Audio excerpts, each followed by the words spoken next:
হযরত আবু বকর ওমর মসজিদে নববীর ভেতরে বসে অসময় বসে আছেন। রাসূলুল্লাহ দিনের বেলা জিজ্ঞেস করলেন, তোমরা এই অসময় এখানে কেন? তারা বললেন, আমরা ক্ষুধার্ত, 2-3 দিন কিছু খাই না। রাসূলুল্লাহ বললেন, আমারও তো একই অবস্থা, চলো। তিনজন বেরিয়ে গেলেন। মসজিদে নববীর পাশেই ছিল হযরত আবু আইয়ুব আনসারী রাদিয়াল্লাহু তাআলা আনহুর বাড়ি। আমি 1973 সনে স্বাধীন বাংলাদেশের প্রথম হজ আমি করেছিলাম। 4733 টাকা ছিল বিমানের ভাড়া। তখন মসজিদে নববীর পাশেই ছিল আবু আইয়ুব আনসারী রাদিয়াল্লাহু তাআলা আনহুর বাড়ি। সেই বাড়িতে গেলাম। ওইখানে একটা বাক্সের ভিতরে, একটা গ্লাসের বাক্সের ভিতরে ছিল রাসূলের ব্যবহার করা তরবারি, তীর আর ধনুক। আমি বহুত চেষ্টা করছিলাম গ্লাসটা উঠাবার জন্য, কারণ এটা সেই তরবারি, সেই তীর, সেই ধনুক যেখানে আমার রাসূলের হাতের পরশ লেগেছিল। যদি ধরতে পারতাম প্রাণ করে একটা চুমা দিতাম। এই বাড়িতে গিয়ে রাসূলুল্লাহ উপস্থিত হলেন। আবু আইয়ুব আনসারী, 3 জন মেহমান, এর থেকে শ্রেষ্ঠ মেহমান আছে? স্ত্রীকে বললেন, তাড়াতাড়ি একটা ছাগল জবাই করো, রুটি বানাও। তিনি চলে গেলেন বাগানে। বাগান থেকে কিছু খোরমা আনলেন। হাদিস শোনাচ্ছি, গল্প নয়। কিছু খোরমা এনে রাসূলের সামনে রাখলেন। রাসূলুল্লাহ বললেন, এর মধ্যে কাঁচা পাকা, আধা পাকা 3 পদের খাজুর, আমি কোনটা খাবো? হযরত আবু আইয়ুব বলেন, 3 প্রকারের খেজুরে আপনি হাত দিবেন, কারণ আপনার হাত যে প্রকারের খেজুরের গায়ে লাগবে, আমার বাগানে আল্লাহ রাব্বুল আলামিন সেই খেজুরে বরকত দিয়ে দিবেন। কিছুক্ষণ পরে রান্না হয়ে গেল। রাসূলের সামনে গোশত আসলো, উঠি আসলো। আল্লাহর নবী খাবারের শুরুতে 2-1টা রুটি আর 2-3টা গোশত টুকরা রুটি দিয়া পেঁচাইয়া হযরত আবু আইয়ুব আনসারীর হাতে দিয়ে দিলেন। বললেন, আবু আইয়ুব, এই রুটি আর গোশত টুকরা নিয়ে যাও। আমার কলিজার টুকরা মা ফাতেমা গত 3 দিন হলো কিছু খায় নাই। বিল্লাহি মিনাশ শাইতানির রাজীম। বিসমিল্লাহির রাহমানির রাহিম। ক্বালু মা হিয়া ইল্লা হায়াতুনাদ দুনিয়া নামুতু ওয়া নাহইয়া ওয়া মা ইউহলিকুনা ইল্লাদ দাহর। ওরা বলতো যে দুনিয়া এবং আখিরাত বলতে জীবন তো শুধু আমাদের এই দুনিয়ার জীবনই শেষ কথা, এরপরে আবার কি?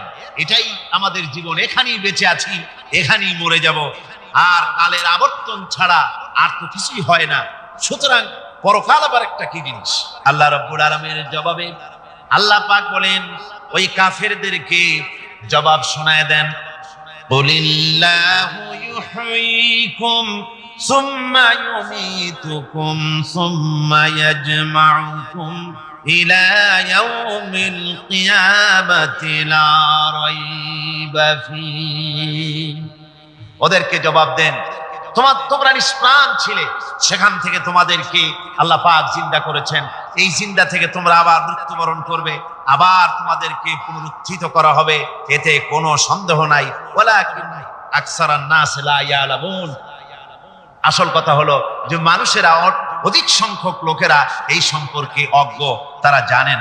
তারা বলে, ওয়ায়াকুলুল ইনসানু আইযা মা মিততু লাসাউফা উখরাজু হাইয়্যা। তারা বলে যে সত্যি আমরা যখন মরে যাব তখন আমাদেরকে কে আবার চিন্তা করবে? এটা কি করে সম্ভব? মরে গেলাম, আবার চিন্তা কে করবে? আল্লাহ রাব্বুল আলামিন ওদের কথার জবাবে নবীজিকে বলেন, আপনি জবাব দিয়ে দেন, আওয়ালা ইয়াযকুরুল ইনসানু আন্না খালাকনাহু মিন ক্বাবলু ওয়া লাম ইয়াকু শাইআ। মানুষের কি সেই কথা মনে পড়ে না যখন তাকে সৃষ্টি করার আগে সে কিছুই ছিল না? তোমার সৃষ্টির আগে যখন তুমি কিছুই ছিলে না, সেখান থেকে তোমাকে যিনি সৃষ্টি করেছেন, তোমার মৃত্যুর পরে তিনি আবার তোমাকে জিন্দা করতে পারবে। তোমার কি মনে নাই? হাল আতা আলাল ইনসানি হিনুম মিনাদ দাহরি লাম ইয়াকুন শাইআম মাযকুরা।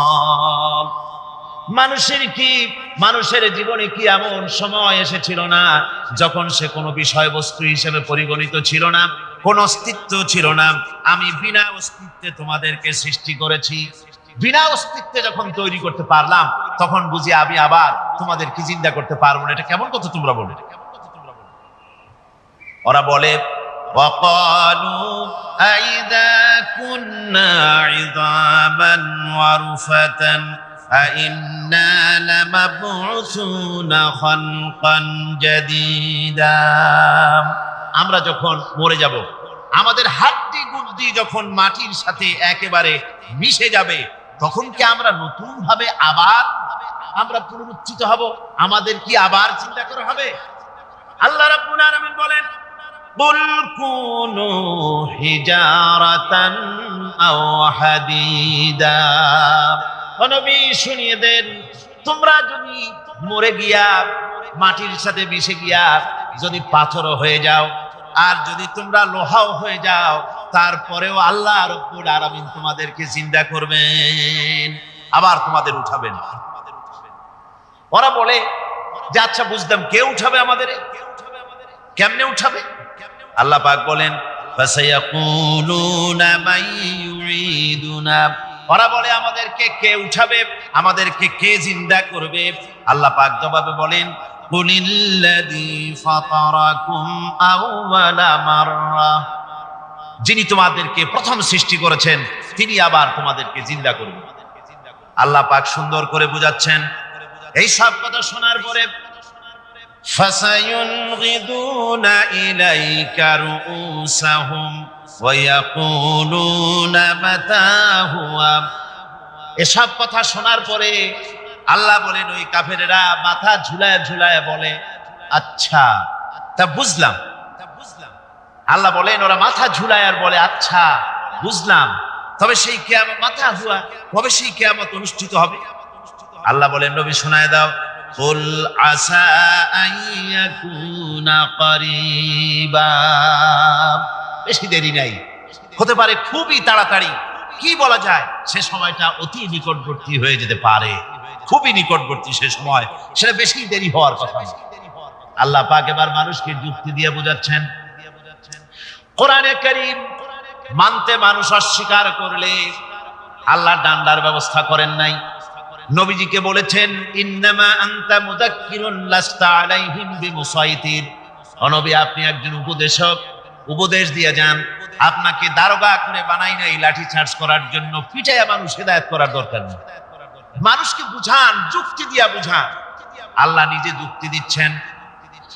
আনতুম আশাদ্দু খালকান আমিস সামাউ বানাহা। ওই কাফেরেরা, তোমরা যারা পরকালকে অস্বীকার করো, তোমাদেরকে উঠাইতে পারবো না যারা তোমরা বলছো, তোমাদেরকে সৃষ্টি করা কঠিন না ওই বিশাল আকাশটাকে সৃষ্টি করা কঠিন? ওই বিশাল আকাশটাই তো আমি আল্লাহ সৃষ্টি করেছি, জোরে কোন সুবহানাল্লাহ। তত বড় আকাশটারে যিনি বানাইতে পারলেন, সে কথা বুঝি তোমাকে তৈরি করতে পারবেন না? আল্লাহ পাক বলছেন ফানজুর ইলা আসারি রাহমাতিল্লাহি কাইফা ইউহিল আরদা বা'দা মাউতিহা। লক্ষ্য করে দেখো, এই পৃথিবীর মাটিকে আল্লাহ কিভাবে জিন্দা করেন। মুর্দা মাটি, এই মাটি চৈত্র বৈশাখ মাসে প্রখর রোদে মাটি ফেড়ে চৌচির হয়ে যায়।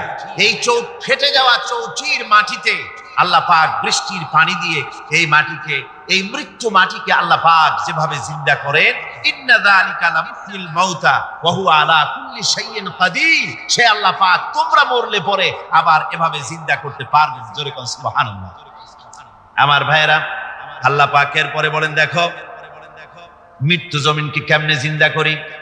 আল্লাহুল্লাযী আরসালার রিয়াহা ফাতুসিরু সাহাবা ফাসুকনাহু ইলা বালাদিন মাইয়িতিন ফাআহইয়ানা বিহিল আরদা বা'দা মাউতিহা কাযালিকান নুশুর।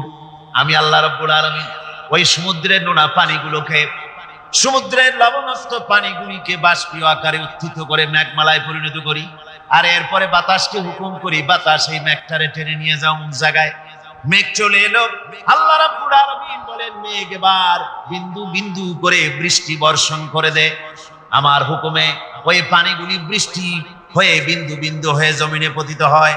আল্লাহ বলেন এভাবে করে বৃষ্টির পানি দিয়া মরা জমিনকে জিন্দা করে দিয়া নববধূ গর্ভধারণের যেমন প্রস্তুতি নেয়, বৃষ্টির পানি পায়া মরা জমিন তেমন ফসল ধারণের জন্য প্রস্তুতি নিয়ে নেয়। সুবহানাল্লাহ। এইটা যেভাবে আমি করি কাযালিকান নুশুর, এইভাবে করে তোমাদের কি কিয়ামতের দিন আমি জিন্দা করতে পারবো? কেমনে অস্বীকার করো? কাইফা তাকফুরুনা বিল্লাহি ওয়া কুনতুম আমওয়াতান ফাহইয়াকুম সুম্মা ইউমীতুকুম সুম্মা ইলাইহি তুরজাউন। কি করে তুমি আমি আল্লাহকে অস্বীকার করো? কুনতুম আমওয়াতান, তুমি ছিলে নিষ্প্রাণ, ফাহইয়াকুম, এরপরে আমি তোমাকে জিন্দা করলাম, সুম্মা ইউমীতুকুম, এরপরে তোমাকে আমি মৃত্যু করব, সুম্মা ইহয়ীকুম, এরপরে তোমাদেরকে আবার আমি জিন্দা করব, সুম্মা ইলাইহি তুরজাউন, এরপরে তোমাদের সকলকেই আমার কাছে ফিরে আসতে হবে। দেখেন না, আমরা যখন মানুষকে কবরে রাখি, কবরে রাখা তারপরে উপরে মাটি দিয়ে কি বলেন আপনারা? মিনহা খালাকনাকুম, পড়েন মিনহা খালাকনাকুম ওয়া ফিহা নুঈদুকুম ওয়া মিনহা নুখরিজুকুম তারাতান উখরা।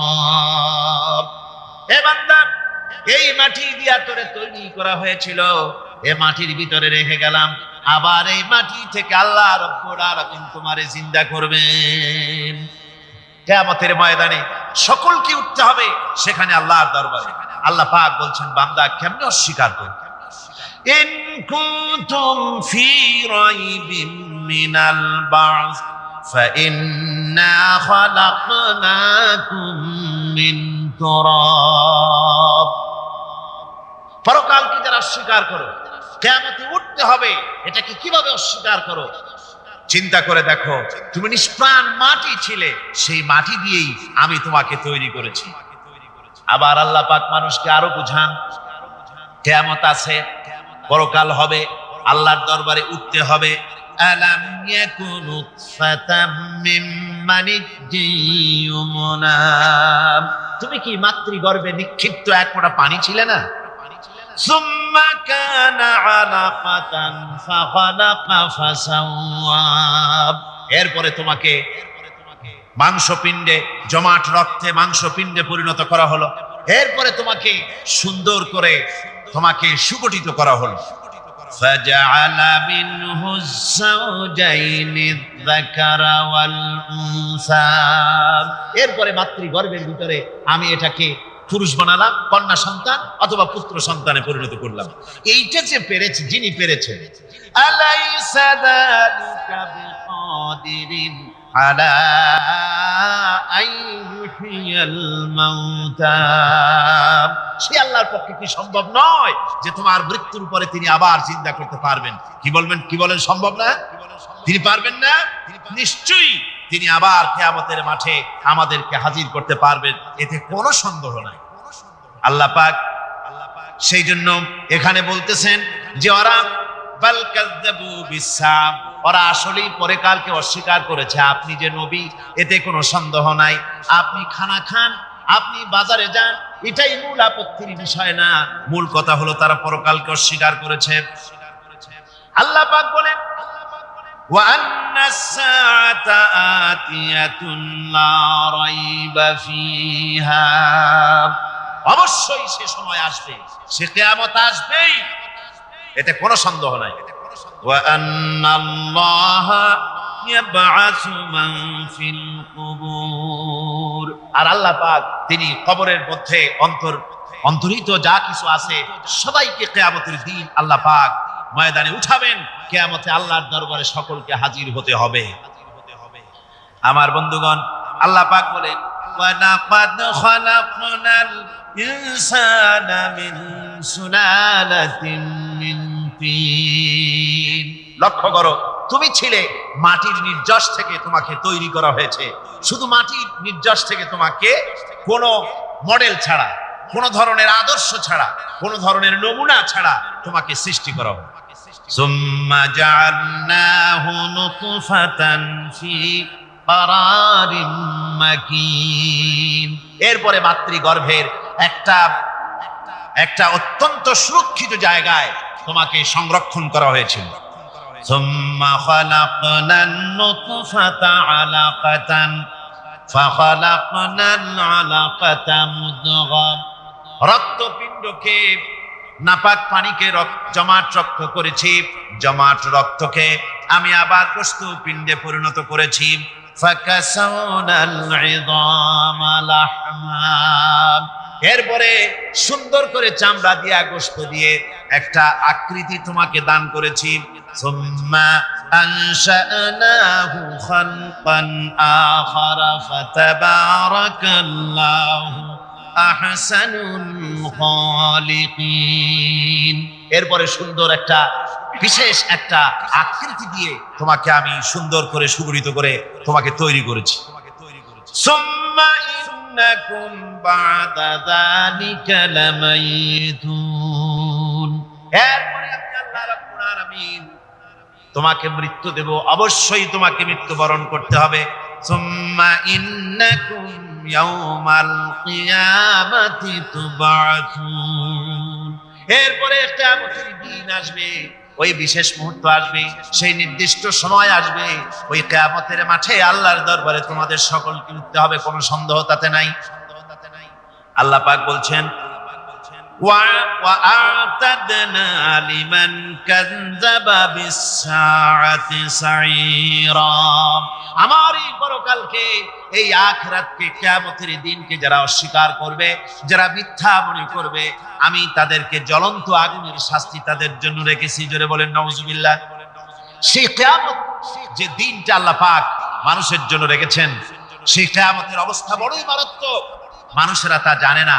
মানুষ যদি তা বুঝতে পারতো, জানতে পারতো, তাহলে মানুষেরা গুনাহের কাজ করতে পারত না।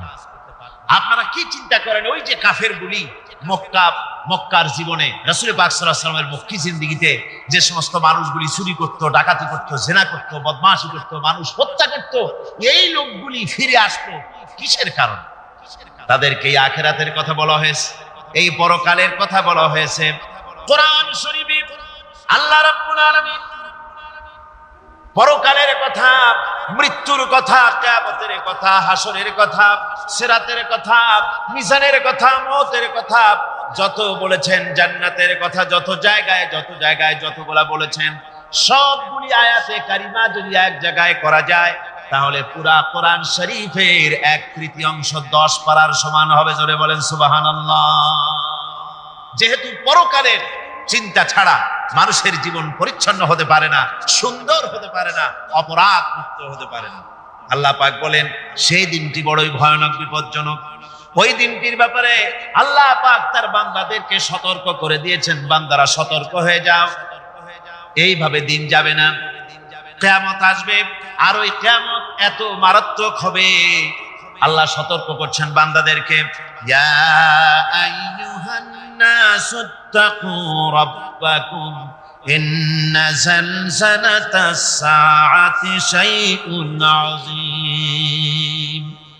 হে মানব সকল, আত্মরক্ষা করো খোদার গজব থেকে, আল্লাহর গজব থেকে আত্মরক্ষা করো। ইন্না যালজালাতাস সাআতি শাইউন আযীম।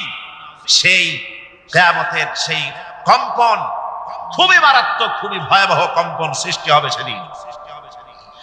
ইয়াউমা তারাউনাহা তাযহালু কুল্লু মুরদিআতিন আম্মা আরদাআত। সেদিন দেখতে পাবে স্তন্যদায়িনী মা, যে মা তার সন্তানকে দুধ দেয়, ওই মাও তার দুধের বাচ্চার কথা ভুলে যাবে, মনে থাকবে না। আল্লাহ রাব্বুল আলামিন বলেন, ওয়াতাদাউ কুল্লু যাতিন হামলিন হামলাহা। গর্ভধারিণী মেয়ে লোক তাদের গর্ব খসে পড়বে। وَتَرَى النَّاسَ سُكَارَى মানুষকে মানুষ দেখতে পাবে, মানুষগুলো উদ্ভ্রান্ত হয়ে পাগলের মতো ছুটাছুটি করছে। আল্লাহ বলেন ওয়ামা হুম বিসুকারা, আসলে এরা নেশাগ্রস্ত নয়, আসলে পাগল হয় নাই। ছুটছে কেন?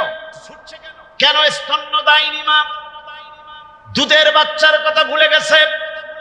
গর্ভধারিণী গর্ভবতী নারী, তার গর্ভ খসে পড়েছে, মানুষ পাগলের মতো দৌড়াচ্ছে। কারণ কি? পাগল তো হয় নাই। আল্লাহ বলেন আসল কারণ হলো ওয়ালাকিন্না আযাবাল্লাহি শাদীদ, আল্লাহর ভয়ঙ্কর আযাব। আর এই সব দৃশ্য, এই সব কম্পন মানুষের মধ্যে ত্রাস সৃষ্টি করে দিয়েছে, এই অবস্থার সৃষ্টি করেছে। আমার ভাইয়েরা, আল্লাহ পাক বলেন وَأَنذِرْهُمْ يَوْمَ الْآزِفَةِ إِذِ الْقُلُوبُ لَدَى الْحَنَاجِرِ كَاظِمِينَ। ও নবী, মানুষদেরকে আপনি সতর্ক করেন, ওই দিনটা এমন হবে ভয়ের চোটে মানুষের কলিজা তার মুখের কাছে চলে আসবে। মানুষ ভয়তে অস্থির হয়ে যাবে, কলিজা গলার কাছে চলে আসবে। সেই দিনের কথা তাদের শোনায় দেন। ওই দিনটা এমন মারাত্মক দিন। ফাকাইফা তাত্তাকুনা ইন কাফারতুম ইয়াওমা ইয়াজআলু বিলদানা শিবা।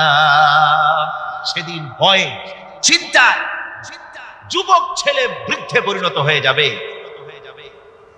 কিশোরগুলি তরুণগুলি বৃদ্ধে পরিণত হয়ে যাবে। আমার বন্ধুগণ, মানুষ সেদিন দিক বিদিক হয়ে দৌড়াতে থাকবে, পালাবো কোথায়? আল্লাহ কোরআন শরীফে সব কথা বলে দিয়েছেন। ইয়াকুলুল ইনসানু আইনাল মাফার, কোথায় ভাগবো, পালাবো কোথায়? অস্থির হয়ে মানুষ দৌড়াতে থাকবে, পালাবো কোথায়, যাব কোথায়? আল্লাহ বলেন কাল্লা লা ওয়াজারা ইলা রাব্বিকা ইয়াউমাইদিনিল মুস্তাকার, ভাগবার কোনো রাস্তা নাই, পালাবার কোনো পথ নাই, একমাত্র তোমার রব ছাড়া, আল্লাহর দরবার ছাড়া পালানোর কোনো রাস্তা যার নাই। আমার বন্ধুগণ,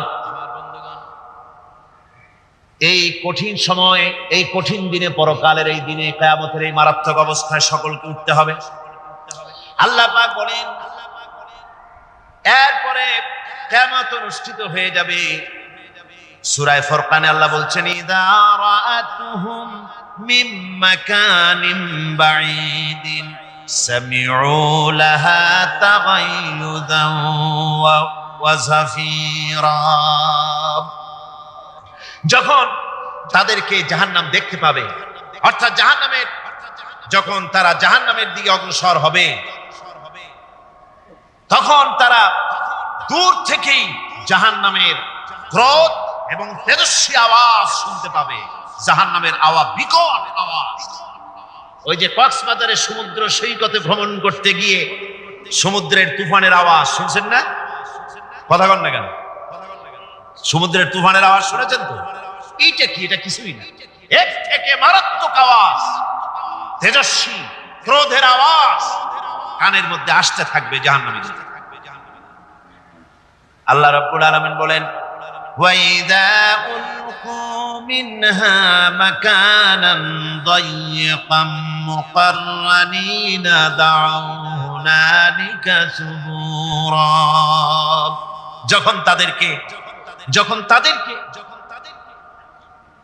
হাত পা বেঁধে এই জাহান্নামের কোন সংকীর্ণ জায়গায় ফেলে দেওয়া হবে, তখন দাও হুনালিকা সুবুরা, তারা তখন নিজেদের ধ্বংস এবং মৃত্যু কামনা করবে।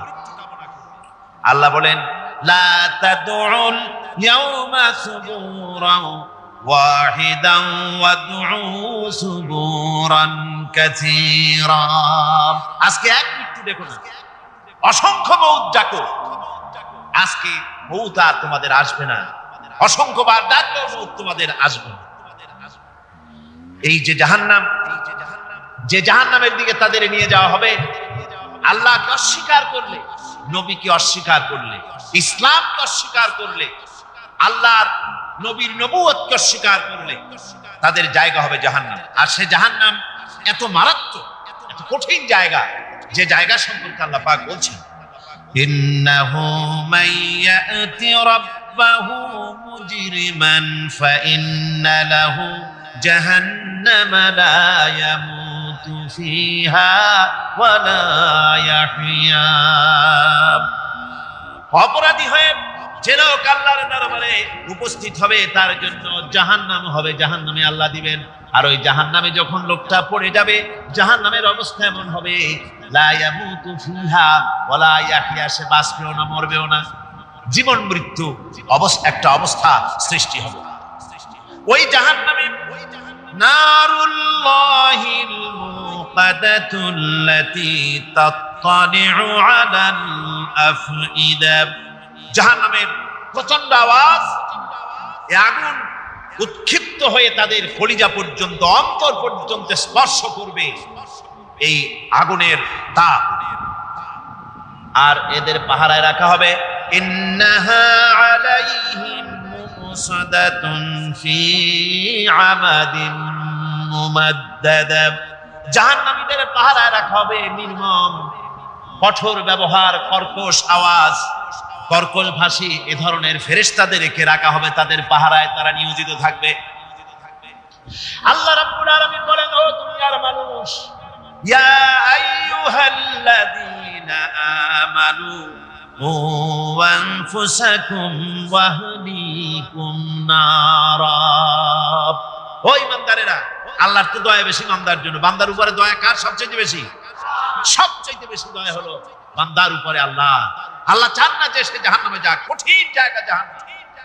আল্লাহ বলেন, ও মুমিনেরা, তুমি নিজে আর তোমার পরিবারবর্গকে জাহান্নামের আগুন থেকে রক্ষা করো, আগুন থেকে রক্ষা করো, জাহান্নামের রাস্তা থেকে তাদের ফিরাও।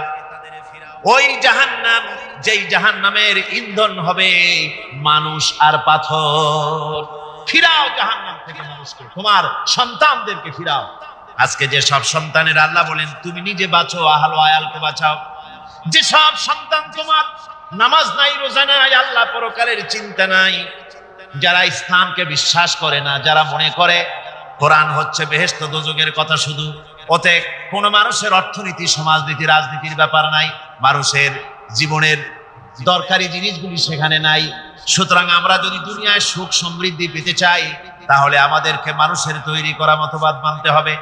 এইভাবে ছেলেরা যখন মানুষের তৈরিকার মতবাদের দিকে যখন দৌড়ায়, মা বাপ যদি তাদেরকে না ফিরায়, জাহান্নাম থেকে বাঁচাবার জন্য যদি চেষ্টা না করে, কিয়ামতের দিন ওই সন্তানেরা জাহান্নামে, যখন জাহান্নামের অর্ডার তাদের হয়ে যাবে, তারা বলবে, রব্বানা আরিনাল্লাযাইনি আদাল্লানা, হে আমার প্রভু, কে আমাদেরকে গোমরাহ করে দিল, মিনাল জিন্নি ওয়াল ইনসি, জিনের ভিতর থেকে, মানুষের ভিতর থেকে, আমাদের নেতারা, আমাদের মা বাপ, আমাদের মুরব্বী, কারা আমাদেরকে বিভ্রান্ত করলো, তোমার রাস্তা থেকে সরাই দিল, ওরা কই?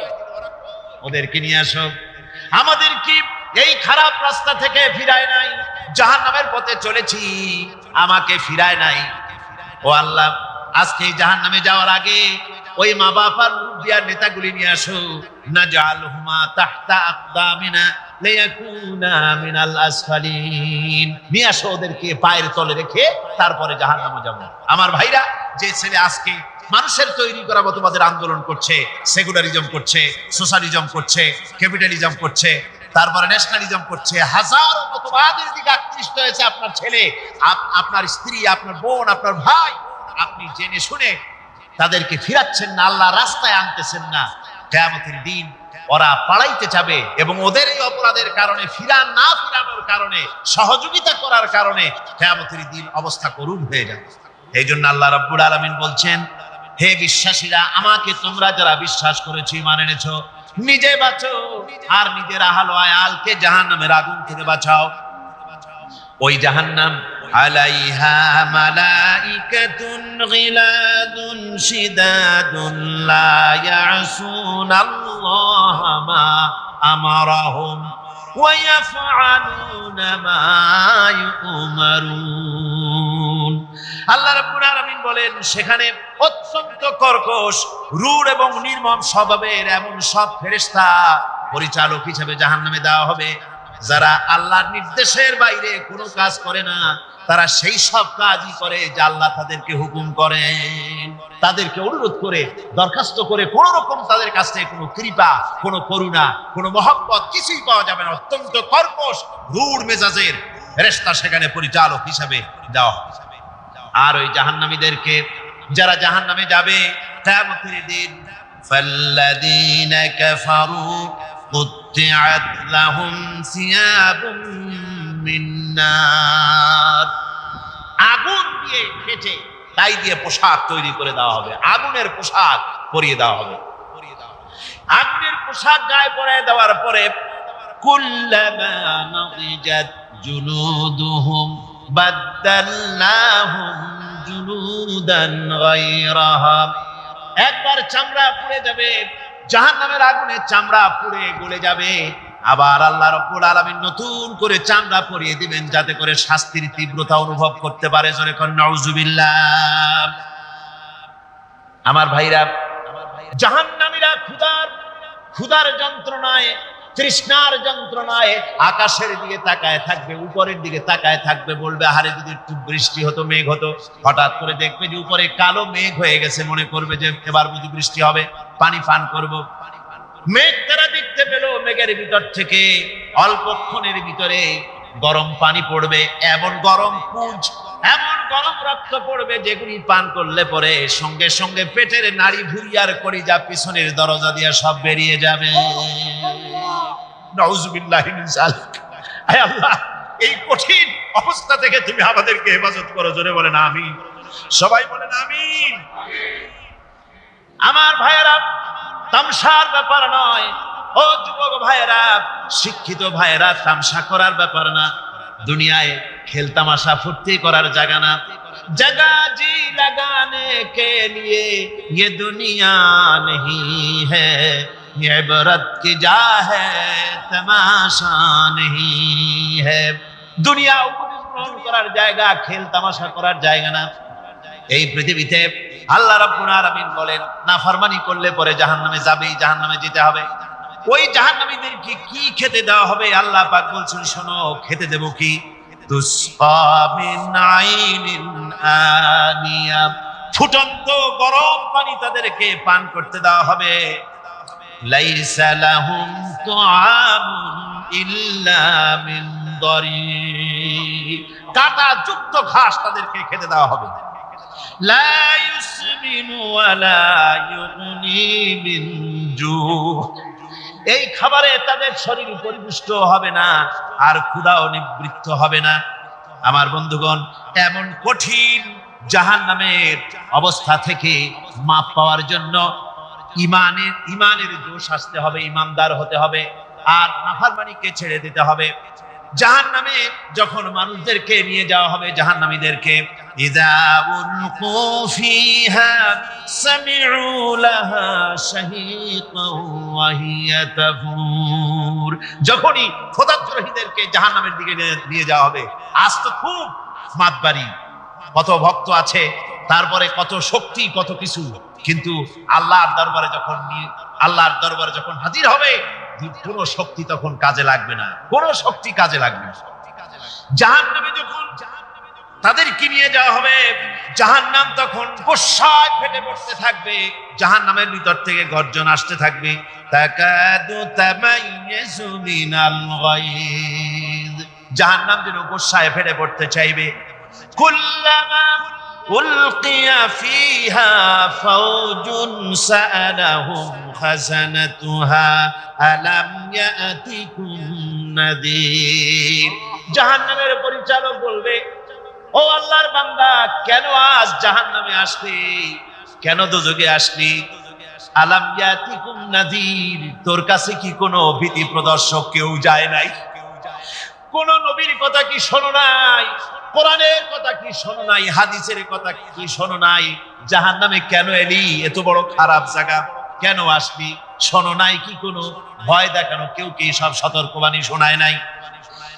বেঈমানেরা বলবে, ও قالوا بلى قد جاءنا نذير হ্যাঁ আমাদের কাছে এসেছিল আমাদের কাছে ভীতি প্রদর্শনকারী এসেছিল ফাকাযযাবনা ওয়া কুননা মা নাযালাল্লাহু মিন শাই এসেছিল কিন্তু আমরা বলেছি বেটা মিথ্যে কথা বলে জোরে কর নাউজুবিল্লাহ বেটা মিথ্যে কথা বলে কিসের বেহেশত কিসের দোজখ খালি খালি দোজখের একটা ভয় দেখাইয়া দুনিয়ার এই টাটকা সুখগুলি নষ্ট করতে চায় এরা পয়গম্বরদের এরকম বলেছে আর আলেমদেরকে যখন কোরআন হাদিস থেকে বলা হয় তখন বলে এরা জানি দোজখের কথা কইতে দোজখ কিসের আর বেহেশত সে তো এক অসভ্য উদ্যান জোরে কর নাউজুবিল্লাহ এমনি করে তারা তামসা করে ওরা বলবে আমরা এসেছিল ভীতি প্রদর্শনকারী আমরা মিথ্যে মনে করেছি বলেছি ওটা মিথ্যে কথা আর বলেছি আল্লাহ এই ধরনের কিছু নাজিল করেন নাই জাহান্নামীরা বলবে وقالوا لو كنا نسمع أو نعقل ما كنا في أصحاب السعير আরে لو كنا نسمع তার মানে হলো যদি আমরা শুনতাম অর্থাৎ মানতাম যদি নবীর কথা মানতাম কোরআনের কথা যদি মানতাম আর যদি ভালো করে বুঝতাম মা কুন্না ফি আসহাবিস সাইর তাহলে আজকে এই জাহান্নামের কঠিন শাস্তি আমাদের লাভ পেতে হতো না জাহান্নাম থেকে বেঁচে যেতে পারতাম কি সর্বনাশ করলাম বুঝি নাই যা কিছু শুনেছি মানুষের কথা মতো শয়তানের ওয়াসওয়াসায় পড়ে তো ভুলই করলাম সেদিন যতই আফসোস করা হোক না কেন এই আফসোস কোনো কাজে লাগবে না সেটা এমন জান্নাত হবে লাহুম ফিহা মা ইয়াশাউনা খালিদিন যা চাইবে মনের আশা আকাঙ্ক্ষা অনুযায়ী সব পাবে বেহেশতের মধ্যে খালিদিন চিরকাল সেখানে থাকবে কানা আলা রাব্বিকা ওয়াদান মাসউলা এটা হচ্ছে তোমার রবের অবশ্য পূরণীয় ওয়াদা জোরে বলেন সুবহানাল্লাহ এটা তোমার আল্লাহর ওয়াদা অবশ্যই তিনি তা পূরণ করবেন তোমরা জান্নাতে থাকবে সেখানে যা চাইবে তাই পাবে একজন বলছিল জান্নাতে যাইয়া যা চাইবো তাই যদি পাই তাহলে তো খুব ভালো কথা কয় যে হুজুর আমার তো হোক্কা খাওয়ার দারুণ অভ্যাস তা বেহেশতের মধ্যে হোক্কা পাবো বুজুর্গ ব্যক্তি বলছেন আল্লাহর বান্দা বেহেশতে যাইয়া যদি তুমি হোক্কা খাইতে চাও তো আল্লাহ তোমার হোক্কা দিবেন কিন্তু আল্লাহর কসম করে বলতে পারি বেহেশতে যাইয়া এমন পচা জিনিস খাওয়ার তোমার ইচ্ছে জাগবে না এত ভালো জিনিস তুইয়া এই পচা জিনিস খাওয়ার ইচ্ছা তোমার জাগবে না মনের ভিতর বেহেশত আল্লাহ রাব্বুল আলামিন মুমিনদের জন্য রেখেছেন আমার ভাইরা সে বেহেশতের বর্ণনা কোরআনে কারীমের মধ্যে আল্লাহ দিয়েছেন একদিকে জাহান্নাম কোরআনের বর্ণনা কত সুন্দর জাহান্নামের কথা শুনতে শুনতে লোকেরা আল্লাহর ভয়তে হতাশ হয়ে যেতে পারে আল্লাহর ভয়তে সেই জন্য যত জায়গায় জাহান্নামের বর্ণনা আছে সাথে সাথে আবার আশার সঞ্চার করার জন্য আল্লাহ জান্নাতের কথা বলেছেন কাহার এবং জব্বার নাম আল্লাহ যেখানে ব্যবহার করেছেন সাথে সাথে আবার গফুর রহিম নাম ব্যবহার করেছেন বান্দা যেন হয়রান হয়ে না যায় আমার ভাইরা একদিকে জাহান্নামের এই কঠিন শাস্তির কথা আবার অপর দিকে আল্লাহ বলেন শোনো এমন জান্নাত আমি রেখেছি মাসালুল জান্নাতিল্লাতী উইদাল মুত্তাকুন এমন বেহেশত মুত্তাকিনদের জন্য যার ওয়াদা করা হয়েছে এমন বেহেশত সেটা ফিহা আনহারুম মিন মাইন গায়রি আসিন সেখানে এমন সুন্দর স্বচ্ছ পানির ঝর্ণাধারা সুমিষ্ট পানির ঝর্ণাধারা রাখা হয়েছে ওয়া আনহারুম মিন লাবানিন লাম ইয়াতাগায়্যার তা'আমুহু আর সেখানে দুধের ঝর্ণা রাখা হয়েছে যার স্বাদ কখনো নষ্ট হবে না ওয়া আনহারুম মিন খামরিন লাজ্জাতান লিশারিবিন আর রাখা হয়েছে পানীয়ের ঝর্ণাধারা যা পানকারীদের জন্য অত্যন্ত সুন্দর হবে খুবই সুস্বাদু হবে আর রাখা হয়েছে ওয়া আনহারুম মিন আসালিন মুসাফফা পরিষ্কার পরিচ্ছন্ন সুস্বাদু মধুর ঝর্ণা জোরে বলেন সুবহানাল্লাহ ওয়া সাকাহুম রাব্বুহুম শারাবান তাহুরা জান্নাতের ভিতরে তোমাদেরকে পান করানো হবে শারাবান তাহুরা পবিত্র পানীয় তাহের এবং তাহুর দুটি কথা তাহের বলা হয় সেই জিনিসকে যা নিজে পাক আর একজনকে পাক করতে পারে না। যেমন মধু, যেমন তেল, যেমন দুধ নিজে পাক, কিন্তু দুধ দিয়ে যদি কেউ গোসল করে, দুধ দিয়ে যদি কেউ উজু করে, ও নিজে পাক কিন্তু আপনাকেও পাক করতে পারবে না। এটার নাম হচ্ছে তাহের। আর তাহুর বলা হয় সেই জিনিসকে যে নিজেও পাক এবং অন্যকেও পাক করে দিতে পারে। যেমন পানি, পানি নিজে পাক, ওটার দ্বারা উজু করলে, গোসল করলে সেও কি হবে? পাক হয়ে যাবে। আল্লাহ তাই বলেন জান্নাতের ভিতরে ওয়াসাকাহুম রাব্বুহুম শারাবান তাহুরা, জান্নাতের ভিতরে শরাবে তাহুর পান করানো হবে। ওই শরাবটা নিজেই পাক, আর যে পান করবে তাকে আরো পরিচ্ছন্ন পবিত্র করে দেবে। জোরে বলেন সুবহানাল্লাহ। সেই শরাব হবে এমন খিতামুহু মিস্ক, যার মুখগুলি সুন্দর করে সুগন্ধ জিনিস দিয়ে, সুগন্ধি দিয়ে, মিস্ক দিয়ে আটকানো রয়েছে। তারপরে কি? ওয়াফি যালিকা ফালিয়াতানাফাসিল মুতানাফিসুন। এবার এই শরাব পান করার জন্য, এই পবিত্র পানীয় পান করার জন্য প্রতিযোগিতা করো। কে তোমরা প্রতিযোগিতা করে তার কাছে যেতে পারো? কিয়ামতের দিন আল্লাহ পাক জান্নাতে এই জিনিস পান করাবেন, আর ওই পাগলেরা কয় মদ খাওয়াবে। জোরে কান নাউজুবিল্লাহ। যার অভ্যাস সেটাই সে নিজেও তাই চিন্তা করে। আমার বন্ধুগণ, জান্নাতের ভিতরে আল্লাহ রাব্বুল আলামিন এভাবে মধুর ঝর্ণা রাখবেন, দুধের ঝর্ণা রাখবেন, সতত প্রবাহিত ঝর্ণা ধারা সেখানে থাকবে।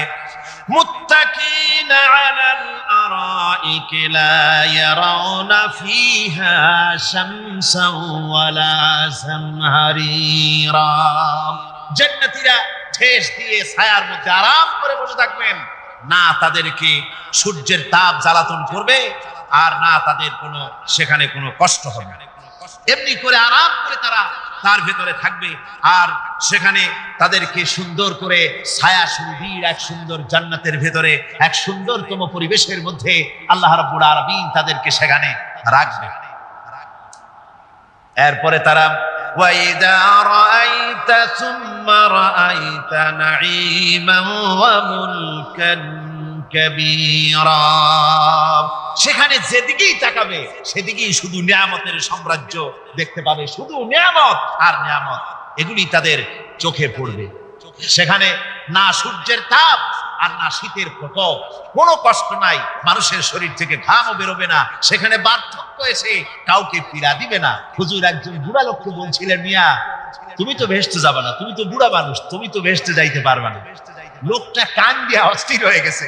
রাসূল বলছেন যে ভেস্তে বুড়া মানুষ যাবে না, তাই তো আমার উপায় নেই। হুজুর বলছেন না, তুমি যখন ভেস্তে যাবে তুমি যুবক হয়ে যাবে। সুবহানাল্লাহ ওয়া বিহামদিহি। একজন কালো মানুষ বলছেন যে কালো মানুষ ভেস্তে যাবে না, সে তো একদম কান্দে হয়রান। হুজুর বলছেন দেখো, তুমি যখন ভেস্তে যাবে তুমি কালো থাকবে না, তুমি সুন্দর সুশ্রী হয়ে যাবে। সুবহানাল্লাহ। আমার ভাইরা, ওই জান্নাতের ভিতরে আল্লাহ রাব্বুল আলামিন অগণিত নিয়ামত মানুষের জন্য রেখেছেন, নিজের বান্দার জন্য রেখে দিয়েছেন। ওয়া হুরুন ঈন, বেহেশতীদের জন্য রয়েছে সুন্দর চক্ষুধারী হুরগণ রয়েছে সেখানে জান্নাতীদের জন্য। কাআমসালিল লুউলুইল মাকনুন, যেন সে এতই সুন্দর, যেন গোপনে রক্ষিত মুক্তার মতো, মুক্তা সদৃশ। এভাবে সুন্দর সুন্দরী হুরিগণকে, হুরদেরকে আল্লাহ রাব্বুল আলামিন তার বান্দাদেরকে সেখানে রেখেছেন। লা ইয়াসমাউনা ফিহা লাগওয়ান ওয়ালা তাসীমান ইল্লা কিলান সালামান সালামা। কোন পাপ সেখানে মানুষ দেখবে না, কোন বাজে কথা সেখানে শুনবে না, শুধু শান্তি আর শান্তি। আল্লাহ রাব্বুল আলামিন মুমিন বান্দাদের বলবেন, উদখুলুল জান্নাতা আনতুম ওয়া আজওয়াজুকুম তুহবারুন। আল্লাহ রাব্বুল আলামিন বলবেন, ও আমার বান্দারা, জান্নাতে প্রবেশ করো, তোমাদের স্ত্রীদেরকে সাথে নিয়ে জান্নাতে চলে যাও। সুবহানাল্লাহ। তোমার স্ত্রী, তোমাদের স্ত্রীদেরকে নিয়ে, সাথে করে নিয়ে জান্নাতের ভিতরে চলে যাও, সেখানে তোমরা আরামে থাকো। ইউতাফু আলাইহিম بصحاف من ذهب وأكواب وفيها ما تشتهي الأنفس وتلذ الأعين وأنتم فيها خالدون তাদের সামনে সেখানে স্বর্ণ নির্মিত থালা এবং সমস্ত পাত্র তাদের সামনে ঘুরতে থাকবে। তারা সেখানে আরামে মন ভোলানো সাজ সজ্জা সরঞ্জামাদি ইত্যাদি দেখে তারা সেখানে অবাক হয়ে যাবে। এত সুন্দর জান্নাতের পরিবেশ দেখে তারা হয়রান হয়ে যাবে। এই জান্নাতীদের কি আল্লাহ রাব্বুল আলামিন ফেরেশতাদেরকে অর্ডার করবেন, ও আমার ফেরেশতারা, আমার এই বান্দাগুলিকে জান্নাতের দিকে নিয়ে যাও। ওয়াসিকাল্লাযীনা তাকাউ রাব্বাহুম ইলাল জান্নাতি যুমারা, যারা আল্লাহকে ভয় করে জীবন চালায়ছে, আল্লাহকে ভয় করে যারা জীবন সমাজ ব্যক্তি পরিবার রাষ্ট্র পরিচালনা করেছে, আল্লাহ রাব্বুল আলামিন বলবেন, ও আমার ফেরেশতারা, আমার এই বান্দাগুলিকে জান্নাতের দিকে নিয়ে যা। ফেরেশতারা জান্নাতীদেরকে হাকায়া জান্নাতের দিকে নিয়ে যেতে থাকবে। আবার ওদিকে আছে ওয়াসিকাল্লাযীনা কাফারু ইলা জাহান্নামা যুমারা, জাহান্নামীদেরকে হাকায় নিয়ে যাওয়া হবে কোন দিকে? কোন দিকে? জাহান্নামের দিকে। এখন ওয়াসিকা মানে হাকায় নিয়ে যাও, বেহেশতীদেরকেও হাকায় নিয়ে যাবে, আর জান্নাতীদের ওই কি কয় দোজখী যারা তাদেরকেও হাকায় নেওয়া হবে, আর বেহেশতীদেরকেও হাকায় নেওয়া হবে। এটা কেমন কথা? দুই জায়গায় হাকানি খাওয়ার লাগবে। হাকানি বোঝেন তো? ধাক্কা। তো দুই জায়গায় ধাক্কা খাইতে হবে, তাহলে কিরকম বেহেশত যে ফেরেশতাদের ধাক্কা খাইতে খাইতে যাওয়া লাগবে? ব্যাপারটা কি আমার ভাইরা? ব্যাপারটা হচ্ছে এই, আমি দৃষ্টান্ত দিতে গিয়া বলি, অনেকদিন বন্ধুর সঙ্গে দেখা হয় নাই, বহু বছর পর হঠাৎ করে এক বন্ধু আর এক বন্ধুর বাড়িতে এসেছে, যে বলছে, ভাই যদিও বহু বছর পর এসেছি, কিন্তু আমার হাতে সময় নাই, আজ আমি বেশ সময় তোমার বাড়িতে থাকবো না। ওই বাড়িওয়ালা বন্ধু বলে, বন্ধু যতই ব্যস্ততা তুমি দেখাও না কেন, আজকে যখন তোমার একবার পাইছি আমি তোমাকে ছাড়বো না। এই হলো একটা ছাড়বো না। আর ঢাকা হাইকোর্টের সামনে থেকে মকিন গাজী পালায় গেছে, ডাকাত। পুলিশ খুঁজতে খুঁজতে হয়রান হইয়া এই ডাকাতটারে যদি পাওয়া যায়, আর ওই ডাকাত যদি বলে, স্যার আপনি আমার ধর্মের ভাই, আপনি আমার বাপ, আপনি মেহেরবানি করে আমাকে ছেড়ে দেন, পুলিশ বলবে, বেটা গোটা পুলিশ বাহিনী তোর জন্য হয়রান, তোরে যখন একবার পাইছি তোরে আর ছাড়বো না। তাহলে বন্ধুর ছাড়বো না আর পুলিশের ছাড়বো না এক জিনিস? এক জিনিস। জাহান্নামীদেরকে ধাক্কা মারতে মারতে জাহান্নামের দিকে নিয়ে যাবে, জাহান্নামের দিকে যেতে চাইবে না, তাই ধাক্কা মারা লাগবে। আর বেহেশতীদের ধাক্কা মারা লাগবে কেন? বেহেশতীরা যখন জান্নাতের দিকে যেতে থাকবে, ওদের জন্য লাল কার্পেট সম্বর্ধনা দেওয়া হবে। দুনিয়ার পচা লাল কার্পেট না, এত সুন্দর করে সাজানো থাকবে। এক একটা মঞ্জিলে যখন যাবে, জান্নাতীদের জন্য সাজানো মঞ্জিল দেখে তারা মনে করবে এইটাই বুঝি বেহেশত। ঘটি বাটি লোটা যা আছে তাই নিয়ে ওইখানে বসে পড়বে। ফেরেশতারা কবে যে, আল্লাহর বান্দা তুমি এখানে বসছো কেন? এটা তো বেহেশত না। কই এর থেকেও ভালো আছে নাকি? কই আছে না, ওঠো আরবিয়া উঠো। এইভাবে করে ধাক্কা মারবে, ওঠো সামনে যাও। আবার যখন সামনে যাবে, সেখানে এর থেকে আরো সুন্দর পরিবেশ দেখে ওইখানে আবার বসে পড়বে, মনে করবে এইটা বুঝি বেহেশত। বলা হয়, ফেরেশতারা বলবে, আল্লাহর বান্দা এটা জান্নাত না, এর থেকেও ভালো জায়গা, সুন্দর জায়গা আছে। এইভাবে ধাক্কা মারতে মারতে তাদেরকে জান্নাতের কাছে নিয়ে যাওয়া হবে। হাত্তা ইযা জাআহা ওয়া ফুতিহাত আবওয়াবুহা ওয়া ক্বালা লাহুম খাযানাতুহা সালামুন আলাইকুম তিবতুম ফাদখুলুহা খালিদিন। এভাবে ধাক্কাতে ধাক্কাতে যখন তাদেরকে জান্নাতের দরজার কাছে নিয়ে যাওয়া হবে, আগে থেকেই তাদের জন্য দরজা খোলা থাকবে। সুবহানাল্লাহ। আগে থেকেই জান্নাত খুলে রাখা হবে।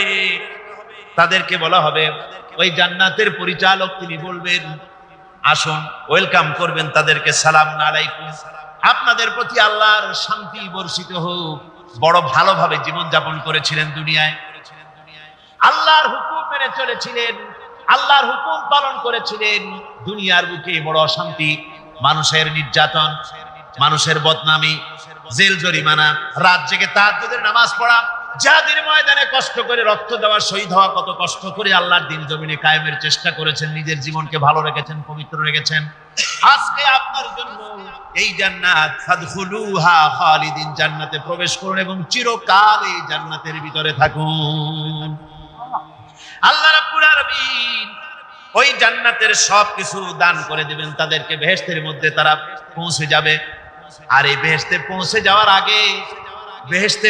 যাওয়ার আগে আরেকটি ঘটনা ঘটবে, সেটা হচ্ছে আল্লাহর নবী তিনি কাঁদতে থাকবেন। আল্লাহ রাব্বুল আলামিন বলবেন, নবী আপনি কাঁদেন কেন? আজকে তো আপনার কাঁদার দিন না, কেন কাঁদেন? মাকামে মাহমুদ দিয়েছি, আপনাকে কাউসার দান করেছি, কেন কাঁদেন? নবীজি বলবেন, রব্বুল আলামিন আমি দেখতে পাচ্ছি মাঝে মাঝে ফেরেশতারা আমার উম্মতগুলিকে জাহান্নামের দিকে নিয়ে যাচ্ছে। আল্লাহ রাব্বুল আলামিন বলবেন, ও আমার নবী, আমার হাবিব, জান্নাতি উম্মতগুলি আপনি বাছাই করে নেন। হযরত আয়েশা রাদিয়াল্লাহু তাআলা আনহা বলেছেন, একথা শোনার পরে আমি প্রশ্ন করলাম, ইয়া রাসূলুল্লাহ, ওই পরকালে কিয়ামতের ময়দানে অসংখ্য নবীদের অসংখ্য উম্মতের মধ্য থেকে আপনার জান্নাতি উম্মত আপনি কি করে বেছে নেবেন? হুজুর বলেন, আয়েশা, যদি কোনো ঘোড়ার কপাল যদি থাকে সাদা, আর সাদা কপালওয়ালা ঘোড়াটা যদি অনেকগুলি ঘোড়ার মধ্যে হারিয়ে যায়, তাহলে সাদা কপালওয়ালা ঘোড়াটারে কি তার মালিক খুঁজে পাবে নাকি? হযরত আয়েশা বলেন, হুজুর অনায়াসে পাবে। হুজুর বলেন, কিয়ামতের দিন অসংখ্য মানুষের ভিতরে আমার জান্নাতি উম্মত আমি এইভাবে বেছে নেব, যারা দুনিয়ার ভেতরে নামাজ পড়েছে, ঈমান এনেছে, ঈমানদার ছিল, দ্বীনের কাজ করেছে, আল্লাহর সাথে নাফরমানি করে নাই, নামাজ পড়েছে সঠিকভাবে, আল্লাহর সঙ্গে নাফরমানি করে নাই, সঠিকভাবে দ্বীন পালন করেছে, তাদের চেহারার ভিতরে ঈমানের নূর চমকাতে থাকবে। ওই ঈমানের নূরের চমক দেখে দেখে আমার উম্মতগুলি আমি বাছাই করব। সেদিন ওই কিয়ামতের ময়দানে যারা নামাজ পড়ে না, রোজা রাখে নাই, বরং দ্বীনের সঙ্গে বিরোধিতা করেছে, আল্লাহর সঙ্গে নাফরমানি করেছে, ইসলামকে অস্বীকার করেছে, আল্লাহর দ্বীন যারা জমিনে কায়েম করতে চায় তাদের সঙ্গে বেয়াদবি করেছে, ওরা বলবে, হে রাসূল, আমিও তো আপনার উম্মত, আমারও সুপারিশ করুন। আল্লাহ নবী বলবেন, ভেগে যাও, দূর হয়ে যাও, তুমি যদি আমার উম্মত হবে তাহলে এসব উম্মতের মতো ঈমানের নূরের চমক তোমার ভিতরে আমি দেখতে পেতাম। ওই হাসরের ময়দানে আল্লাহ নবী যদি বলেন, তুমি আমার উম্মত নও, ভেগে যাও, এর থেকে অসহায়, এর থেকে এতিম অবস্থার মানুষের জন্য কিছু হতে পারে না। আল্লাহ এই দুরবস্থা থেকে আমাদেরকে যেন হেফাজত করেন।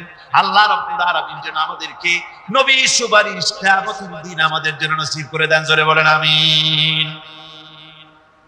আল্লাহ পাক জিজ্ঞেস করবেন, ও আমার বান্দারা, ও আমার জান্নাতি বান্দারা, আমি তোমাদেরকে যে সব ওয়াদা করেছিলাম সেই ওয়াদা মতো সব পাইছো কিনা? আমি ওয়াদা করেছিলাম আমার জন্য রাত জেগে যদি তাহাজ্জুদের নামাজ পড়ো, নামাজ, রোজা, হজ, যাকাত যদি করো, আমার দিন কায়েমের জন্য যদি আন্দোলন করো, রক্ত যাও, আমার জন্য যদি কষ্ট করো, শহীদ হও, তাহলে আমি তোমাদেরকে জান্নাত দেব। যত ওয়াদা করছিলাম তা পেয়েছো কিনা? জান্নাতীরা বলবে, ক্বালু নাআম, সব পেয়েছি, সব নিয়ামত পেয়েছি। আল্লাহ বলেন, সব পাও নাই, ওয়ানাদাইনা মাজিদ, আমার কাছে আরো বেশি আছে, আমার কাছে আরো বেশি আছে, সব পাও নাই। জান্নাতীরা বসে থাকবেন, বুঝতে পারবেন না, এত নিয়ামত পেয়েছি, আল্লাহর কাছে আরো আছে। আল্লাহর নবী তখন মুখ খুলবেন, নবীজি বলবেন, রব্বুল আলামিন, জান্নাতীরা বলতে সাহস পেতেছে না, সব পেয়েছি ঠিকই, কিন্তু যার জন্য গভীর রাতের আরামের ঘুমকে হারাম করে তাহাজ্জুদের নামাজ পড়েছে, যার জন্য স্ত্রী পুত্র পরিজনের মায়া পরিত্যাগ করে জিহাদের ময়দানে শহীদ হয়েছে, যার জন্য জেল খাটলো, জরিমানা দিল, যার জন্য নির্যাতিত হলো, সে আল্লাহ রাব্বুল আলামিনকে তারা এখনো দেখে নাই। আল্লাহ রাব্বুল আলামিন বলবেন, আমি আমার বান্দার সে আরজি পুরা করব। আল্লাহ রাব্বুল আলামিন তার সামনের থেকে সমস্ত নূরের পর্দাগুলি সরে যাবে। রব্বুল আলামিন তার বান্দার সামনে জালুয়া আফরোজ হবেন। আল্লাহ পাক কোরআনে কারীমের ভিতরে বলছেন উজুহু ইয়াউমাইযিন নাযিরা ইলা রাব্বিহা নাযিরা। বান্দা আল্লাহ পাক বান্দার দিকে তাকিয়ে থাকবেন আর সমস্ত বান্দারা আল্লাহ রাব্বুল আলামিনের দিকে তাকিয়ে থাকবে। এই অবস্থায় কত কাল চলে যাবে কেউ টের পাবে না। রব্বুল আলামিন জান্নাতের ভিতরে তোমার জান্নাতীরা যেদিন তোমাকে দেখবে ওই দিন আমাদেরকেও জান্নাতে একটু জায়গা করে দিও আল্লাহ। আমরা যেন ওই জান্নাতের ভিতরে বসার জায়গা যদি না পাই, আমরা গুনাহগার মানুষ, জান্নাতের কোন একটু জায়গায় ঠাঁই করে দিও যেন তোমারে দেখতে পাই। আয় আল্লাহ, তোমাকে দেখার তৌফিক আমাদের দিও, জোরে বলেন আমিন। হযরতে মাহবুবে রব্বানী কুতুবে সুবহানী শেখ মুহিউদ্দিন আব্দুল কাদের জিলানী রাহমাতুল্লাহ আলাইহি তিনি বলেছেন, মোনাজাত করতে গিয়ে আবেগে বলেছেন, রব্বুল আলামিন তুমি যদি দয়া করে আমাকে জান্নাত দাও, আর তোমাকে যদি আমি না পাই, তুমি যদি আমার সঙ্গে দেখা না করো, আমারে যদি কথা না বলো, তাহলে এই জান্নাত আমার কোনো লাভ নাই। আর আমাকে যদি জাহান্নাম দিয়ে দাও, আর মাঝে মধ্যে তুমি যদি জিজ্ঞাসা করো মহিউদ্দিন কেমন আছো, তাহলে এই জাহান্নাম আমার জন্য বেহেশত হয়ে যাবে। والذين يكنزون الذهب والفضة ولا ينفقونها في سبيل الله فبشرهم بعذاب أليم। যারা নাকি রৌপ্য এবং স্বর্ণ সঞ্চয় করে, আমার রাস্তায় খরচ করে না, মানে গরিবদের দেয় না, সঞ্চিত করে রাখে, তাদের জন্য কঠিন পীড়াদায়ক শাস্তির সুসংবাদ দাও। প্রশ্ন উঠতে পারে, শাস্তির কি সুসংবাদ হয়?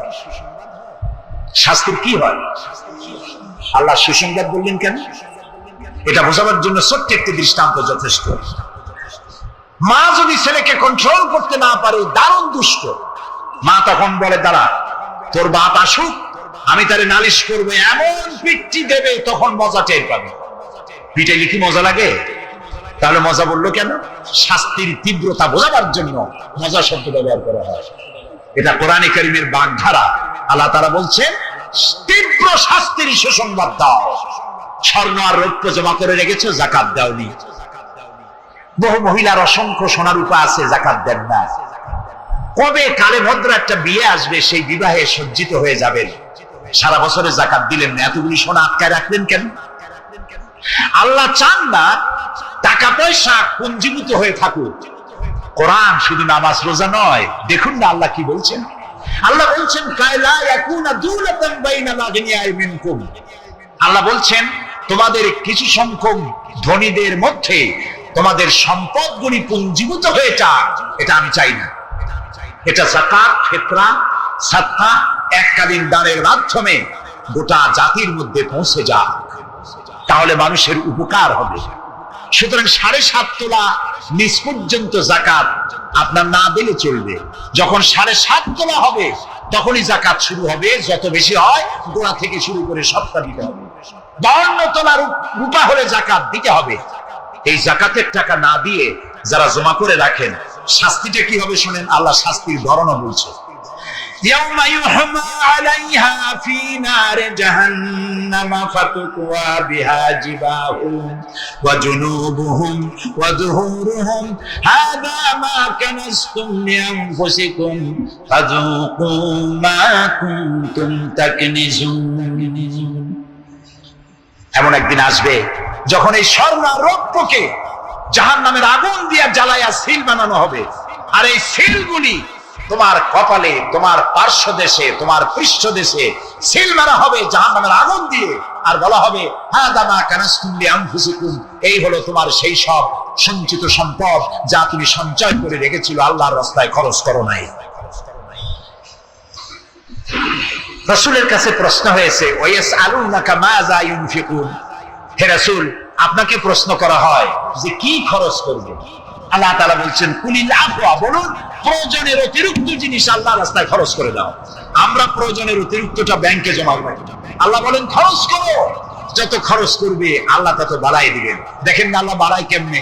আল্লাহরে বিশ্বাস করেন যে আল্লাহ যে বাড়াইতে পারেন, এটাকে বিশ্বাস করেন? এটি তো ইমানের প্রশ্ন। কেউ যদি জবাব দিতে ব্যর্থ হন তাহলে তো কুলক্ষণ। আল্লাহ কি সম্পদ কমানো আর বাড়ানোর মালিক কে?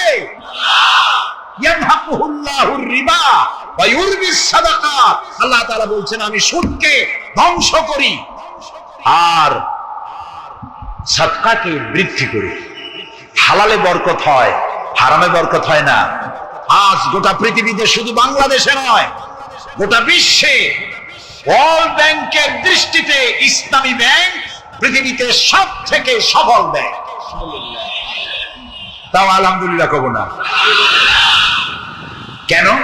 কারণ হালালে বরকত হয়, হারামে বরকত হবে না। আচ্ছা, কুত্তায় বাচ্চা দেয় কয় রকম? তো অত ফ্যামিলি প্ল্যানিং নাই, জনমের মতো হয়। এই কুত্তাগুলি যদি সব বাঁচত তাহলে বরিশাল দিয়ে হাঁটতে পারতেন? কুত্তার জ্বালায় হাঁটতেই পারতেন। গরুতে, গাভীতে বাছুর দেয় কয়টা বছরে? একটা, মাত্র একটি। আর মুসলমানেরা গরু যা জমের খাওয়া খায়, তারপরেও কুত্তা বেশি না গরু বেশি? এই কারণে, যেহেতু গরু হালাল তাই গরুতে বরকত, কুত্তা হারাম তাই বরকত নেই। ইসলামী ব্যাংক শুধু ব্যাংকিং সেক্টরেই কাজ করে না, জাতির কল্যাণমূলক বহু সংখ্যক কাজ তারা করে থাকে। ইসলামী ব্যাংক হাসপাতাল, ইসলামী ব্যাংক ব্যাংকের জন্য কলেজ, ইসলামী ব্যাংক দিয়ে যখন ডিজাস্টার হয়, দুর্ভিক্ষ হয়, যখন বন্যা হয়, জলোচ্ছ্বাস হয়, লক্ষ কোটি কোটি টাকা তারা দুহাতে বিতরণ করে। হ্যাঁ, অনেক প্রকল্প আছে। মেধাবী ছাত্র, গরিব ছাত্রদেরকে স্টাইপেন্ড দেয়, বিধবা নারীদেরকে কি বলে সেলাই করে, সেলাই মেশিন দেয়। যাকাত, আরেকটু বলি, আপনারা বিরক্ত হন না তো? যাকাত আমরা কি করি? বছরে একদিন শাড়ি আর লুঙ্গি কিনে প্রদর্শন করি, এক্সিবিশন। অমুক সাহেব যাকাত দেবেন, আপনারা আসবেন। দলে দলে ফকিররা আসলো, একটা লুঙ্গি আর শাড়ি নিতে গিয়ে পদপিষ্ট হয়ে 5টা 10টা মারা গেল। হয় না বাংলাদেশে? এই প্রদর্শনী, এক্সিবিশনের কোনো মানে নাই। যাকাত নিতে তোমার বাড়ি কেন লোক আসবে? তুমি যাকাতের টাকা তার হকদারের কাছে পৌঁছাইয়া দিবা। কারণ গরিব তোমার করুণার পাত্র নয়। অফি আমওয়ালিহিম হাক্কুল লিসাইলি ওয়াল মাহরুম। আল্লাহ তাআলা বলছেন তোমার সম্পদের ভিতরে গরিবদের অধিকার আছে। গরিব তোমার করুণার পাত্র নয়। যাকাত দিয়ে আসে তার বাড়ি যায়। তবে শাড়ি আর লুঙ্গি দেওয়া কোন অর্থবহ কাজ নয়। কি দিবেন? রাসূলুল্লাহর কাছ থেকে শিখুন। ওই যে একজন আসলো, ভিক্ষা চাইলো, বলল তোমার কি কিছু নাই? বলল আছে। কি আছে কোন? তো মাশাআল্লাহ, জানি সবাই, কিন্তু আমল করি না। দুনিয়ায় যত ভালো কথা সব বলা হয়ে গেছে, বাকি আছে শুধু পালন করা। রাসূলুল্লাহ তাকে বললেন কম্বল আনো। বিক্রি করে কিনলেন কি? কুড়াল। রাসূলুল্লাহ তার নিজের পবিত্র হাত দিয়ে কুড়ালে হাতল লাগাই দিলেন। বললেন যাও জঙ্গলে কাঠ কাটো, বাজারে বিক্রি করো, ভিক্ষা কোনোদিন আর করবা না। 1 বছর পর, হাদিস শুনুন, 1 বছর পর ওই ভিক্ষুক এসে বলছেন আসসালামু আলাইকা ইয়া রাসূলুল্লাহ। হুজুর, আপনি আমাকে চিনেছেন? আমি সেই ভিক্ষুক যে ভিক্ষা নিতে এসেছিলাম। আপনি আমাকে ভিক্ষা না দিয়ে কুড়াল দিয়েছিলেন। কুড়াল দিয়া কাঠ কাটিয়া বাজারে বিক্রি করে আমার কাছে এখন যাকাত দেওয়ার মতো অর্থ জমা হয়ে গেছে। এটার নাম ইসলাম। শুধু নামাজ রোজা জিকির আজগারের জন্য শুধু নয়, নামাজ রোজা জিকির আজগার তো করবো, কিন্তু আমার মানুষকে দারিদ্র বিমোচন করতে হবে। সুতরাং যাকাতের টাকা দিয়ে একটা শিক্ষিত বেকার যুবককে একটা কম্পিউটার কিনে দেন, একটা বিধবা মহিলাকে একটা সেলাই মেশিন কিনে দেন। তার সতীত্ব সে বাঁচাতে পারবে। ক্ষুধার জ্বালায় মানুষ যখন অসহনীয় পর্যায়ে চলে যায়, তখন সে দেহ ব্যবসার মতো নিকৃষ্ট পর্যায়েও চলে যায়। এজন্য ধনীরা দায়ী হবে আল্লাহর কাছে। কচু গাছ কাটতে কাটতে মানুষ খুন করে। একটা এতিম বাচ্চা ক্ষুধার জ্বালায় ঘুরতেছে, ওই বাচ্চাটি আপনি তাকে একটু আদর করেন, পরে আপনি একটা চীনাবাদামের বাক্স কিনে দেন 50 টাকা 100 টাকা দিয়ে, কিছু চীনাবাদামের পুঁজি দেন, একটা পানের খিলি বানাইয়া বিক্রি করার পুঁজি দেন, কয়েকটা বুট পলিশের কালি আর ব্রাশ কিনে দেন, সে রাস্তায় বসে জুতা পালিশ করবে। ছেলেটি পকেট মারা থেকে, চুরি করা থেকে বেঁচে যাবে। সমাজ সংস্কার হবে, সমাজ অপরাধ মুক্ত হবে, সমাজ থেকে দারিদ্র বিমোচন হবে। আলহামদুলিল্লাহ।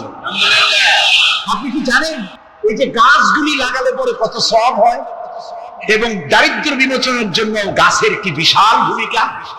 রাসূলুল্লাহ বলেছেন হাদিস, তোমার কাছে যদি এমন খবর আসে যে কিয়ামত হচ্ছে, আর তখন যদি তোমার কাছে কোনো গাছের চারা থাকে, কিয়ামত হচ্ছে, গাছের চারাটি কিয়ামত আসার পূর্বেই গাছের চারাটি লাগিয়ে যাও, কিয়ামতের দিন সাতটায় জারিয়া হবে। একটি গাছ যদি কেউ লাগায়, ওই গাছে যত পাখি বসবে, ফল হবে, মানুষে খাবে, আশ্রয় নেবে মানুষেরা, কিয়ামত পর্যন্ত সাদকায়ে জারিয়ার সব মানুষ কবরে বসে বসে করবে। সব জানে সওয়াব আর সওয়াব জানি না, খালি মনে করি ইল্লাল্লাহ ইল্লাল্লাহ বলতে পারলেই সওয়াব। আর খালি ইল্লাল্লাহ বলবেন বা কেন যারা এই ধরনের জিকির করেন? আমার মনে দারুণ প্রশ্ন, জবাব খুঁজে পাই নেই। আল্লাহর কলেমাকে খণ্ডিত করে জিকির করার পারমিশন কোন হাদিস দিয়েছে? কে দিয়েছে এই পারমিশন? লা ইলাহা ইল্লাল্লাহ, এটা হলো পূর্ণাঙ্গ কালেমা, কমপ্লিট হচ্ছে মুহাম্মদুর রাসূলুল্লাহ। আফজালুল যিকর লা ইলাহা ইল্লাল্লাহ। কতক্ষণ লা ইলাহা ইল্লাল্লাহ, কতক্ষণ ইল্লাল্লাহ ইল্লাল্লাহ ইল্লাল্লাহ। এর অর্থ কি? আল্লাহ ছাড়া, আল্লাহ ছাড়া, আল্লাহ ছাড়া। আল্লাহ ছাড়া কি? কমন সেন্সের শুধু কমন বাদ দিয়া শুধু সেন্স যদি থাকে, কোন মুসলমানের এমন জিকির করা উচিত নয়। তবে common sense is very uncommon. দুর্ভাগ্য জাতি।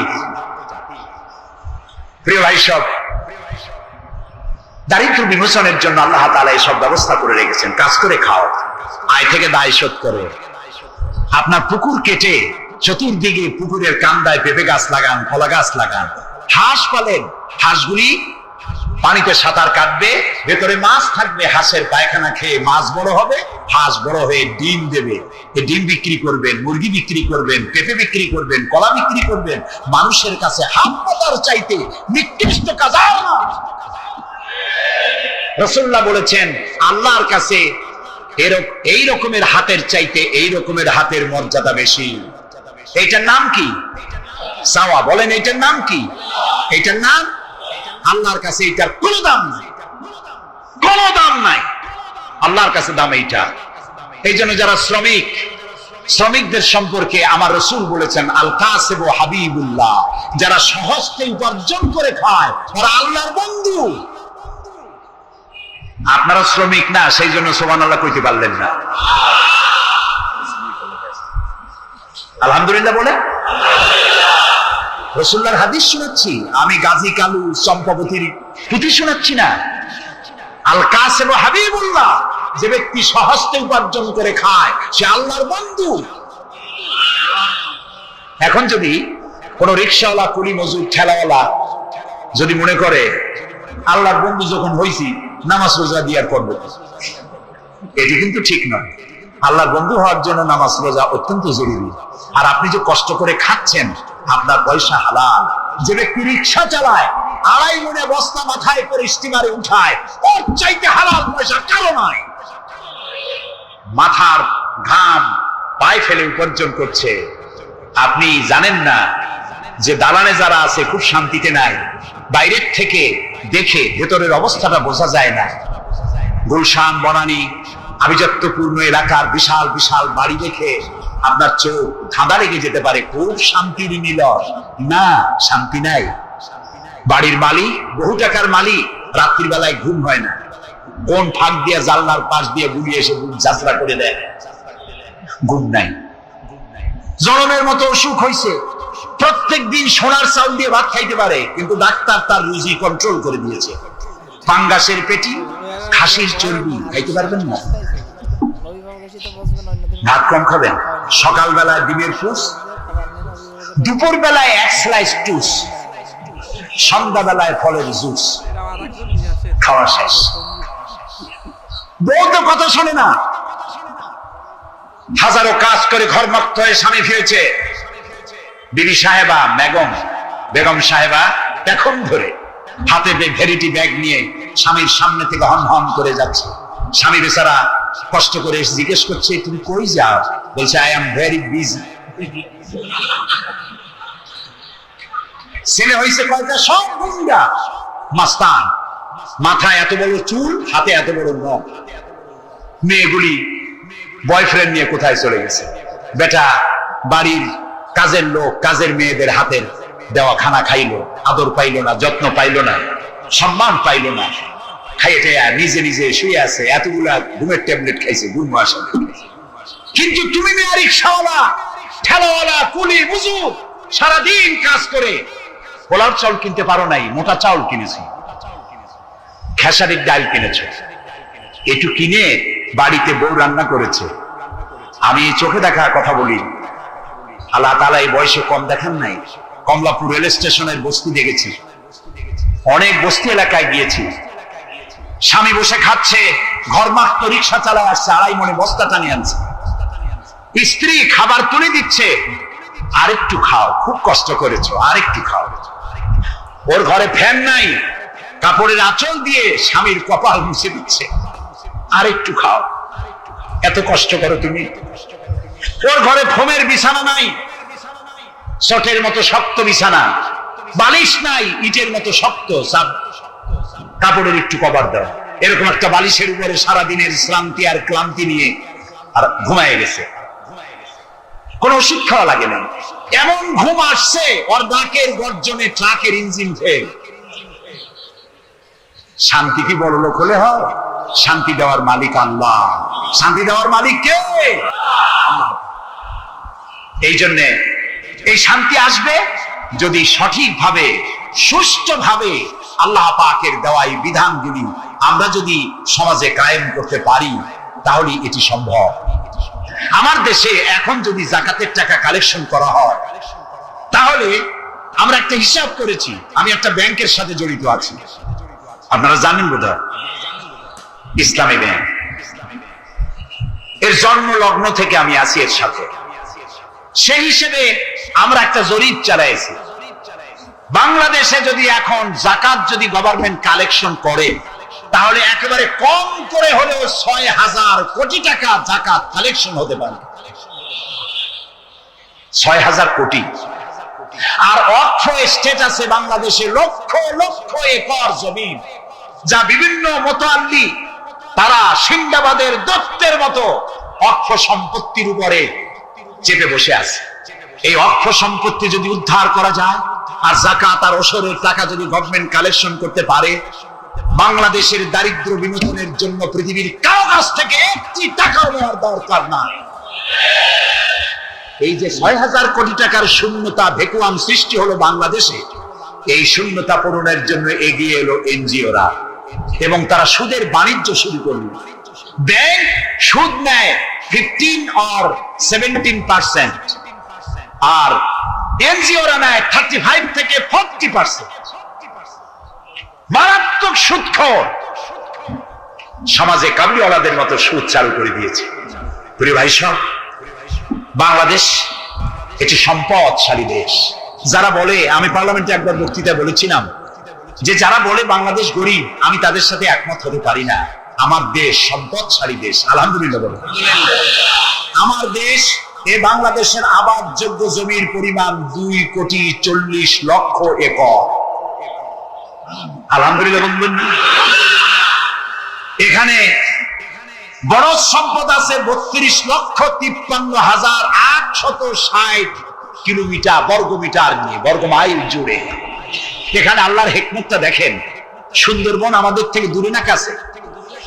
বরিশাল, বরগুনা, বাগেরহাট, সাতক্ষীরা, এই এলাকায় সুন্দরবন কে বানাইছে? কোন গভর্নমেন্ট বানিয়েছে? কেন? আর অন্য জায়গায় বানানো হলো না কেন? উত্তরবঙ্গে বানাইলো না কেন? কারণ আমাদের বঙ্গোপসাগর হলো সাইক্লোন জোন, এখান থেকেই ঘূর্ণিঝড়ের উৎপত্তি হয়। সাইক্লোন জোন 240, 80, 300 অথবা সহস্র মাইল স্পিডে বা 500 মাইল স্পিডে ঝোড়ো হওয়া প্রবাহিত হওয়ার জন্য ঘূর্ণিঝড় প্রস্তুতি দেয়। আবহাওয়া বার্তা দিয়ে তা শোনানো হয়। উপকূলীয় এলাকায় যদি আল্লাহ তাআলা সুন্দরবন তৈরি না করতেন, তাহলে সমুদ্রের ঘূর্ণিঝড়ের প্রথম ধাক্কায় কুয়াকাটা, পটুয়াখালী, বরগুনা, সাতক্ষীরা, পিরোজপুর, বাগেরহাট, বরিশাল প্রথম ধাক্কায় উড়ে চলে যেত। আল্লাহ তাআলা কি দয়া, সুন্দরবন বানাই দিয়ে প্রোটেক্টেড করছেন। তাও আমরা সুবহানাল্লাহ বলবো না। এই সুন্দরবন রক্ষার জন্য গভর্নমেন্ট পাহারাদার লাগিয়েছে, কিন্তু পাহারাদারেরা নিজেরাই রক্ষকরা হয়েছে ভক্ষক, জন্মের খাওয়া খাইতেছে। আল্লাহ দেখলেন যে এরা তো এই ধরনের মানুষ খুব বেকায়দা, সেই জন্য আল্লাহ তাআলা নিজেও কিছু পাহারার ব্যবস্থা করলেন। সেই পাহারাদারকে রয়্যাল বেঙ্গল টাইগার। যদি সামনে পড়েন 10 কোটি টাকা ঘুষ দেবেন, এই কথা শুনলেও আপনারা ছাড়বেন, যাতে বংশানুক্রমে পৃথিবীর মানুষ, দেশের মানুষ এগুলি দখল করতে পারে। আল্লাহ সেই জন্য পাহারাদার রেখে দিয়েছেন। সুবহানাল্লাহ। আমার দেশে রয়েছে পানি সম্পদ। বাংলাদেশে ছোট বড় 250টি নদ নদী আছে, যেগুলির দৈর্ঘ্য 3200 বর্গ মাইল। আছে পানি সম্পদ, আছে পশু সম্পদ, আছে মৎস্য সম্পদ, সর্বোপরি আছে এই বাংলাদেশের 14 কোটি মানুষের 28 কোটি হাত। এই হাতগুলি যদি ভিক্ষুকের হাত না হয়ে কর্মীর হাত হয়ে যায়, তাহলে আমাদের দেশ গরিব থাকতে পারে না। আমার দেশের সম্পদের অভাব নাই, যথেষ্ট সম্পদ আছে, শুধুমাত্র ইকুয়াল ডিস্ট্রিবিউশন নাই। সৎ এবং যোগ্য নেতৃত্বের অভাবে এই চরম দুরবস্থার সৃষ্টি হয়েছে। আর হয়েছে রাজনৈতিক প্রতিহিংসার কারণে। তা না হলে আমরা পৃথিবীর মধ্যে দাঁড়ায় যেতাম। যুদ্ধ বিধ্বস্ত জাপান কোথা থেকে কোথায় গেল? উত্তর কোরিয়া আমেরিকাকে চ্যালেঞ্জ করছে। থাইল্যান্ড যারা নারী ব্যবসা করে জীবন বাঁচাইতো, সেই থাইল্যান্ড এখন, আমি মেলবোর্ন ইউনিভার্সিটিতে আমার প্রোগ্রাম ছিল, যাওয়ার সময় ব্যাংকক হয়ে গেলাম। একটি হোটেলে আমার থাকার জায়গা ছিল। 30 কিলোমিটার লম্বা ফ্লাইওভার ব্যাংককে। বিল্ডিং গুলি দেখতে হলে এরকম তাকালে মাথা টুপি পড়ে যায়, এত উঁচু উঁচু বিল্ডিং। সিঙ্গাপুর কোত্থেকে কোথায় গেল? আমরা যে তিমিরে ছিলাম সেই তিমিরেই রয়ে গেল। আমাদের বুঝতে হবে, আমার ইসলাম দারিদ্র্যের বিকাশের জন্য আসে নাই, দারিদ্র বিমোচনের জন্য এসেছে। সুন্দর একটি সমাজ বিনির্মাণের জন্য ইসলাম এসেছে, এবং তা গণতান্ত্রিক প্রক্রিয়ার মধ্য দিয়ে। নবী করিম সাল্লাল্লাহু আলাইহি ওয়াসাল্লাম যদি বলতেন ইন্তেকালের সময় যে আমার মেয়ে নেতৃত্ব দিবে, আমার নাতি নেতৃত্ব দিবে, বলেন কার বাবার হিম্মত ছিল এটার প্রতিবাদ করার? তিনি কি তা করেছেন? না। ইন্তেকালের সময় জিজ্ঞাসিত হয়ে তিনি বললেন, আমার পরে তোমাদের মধ্যে যিনি বেশি যোগ্য, খোদাভীরু, আল্লাহকে ভয় করে, তেমন লোককে তোমরা নেতা নির্বাচিত করো। আবু বকর রাদিয়াল্লাহু তাআলা তাই বলেছেন, ওমর, ওসমান, আলী তাই বলেছেন। সুবহানাল্লাহ বলেন। আমরুহুম শুরা বাইনাহুম, এটি হলো গণতন্ত্র। তোমরা তোমাদের পরামর্শ ভিত্তিতে তোমাদের রাষ্ট্র সমাজ পরিচালনা করো। সুবহানাল্লাহ বলেন। কে বলে কোরআন শুধুমাত্র একটি ধর্মগ্রন্থ, বেদ আর বাইবেলের মতো? নিশ্চয়ই নয়। কোরআন একটি পূর্ণাঙ্গ জীবন বিধান, যা মানুষের জীবনের কথা বলে। এ মাসটার নাম কি?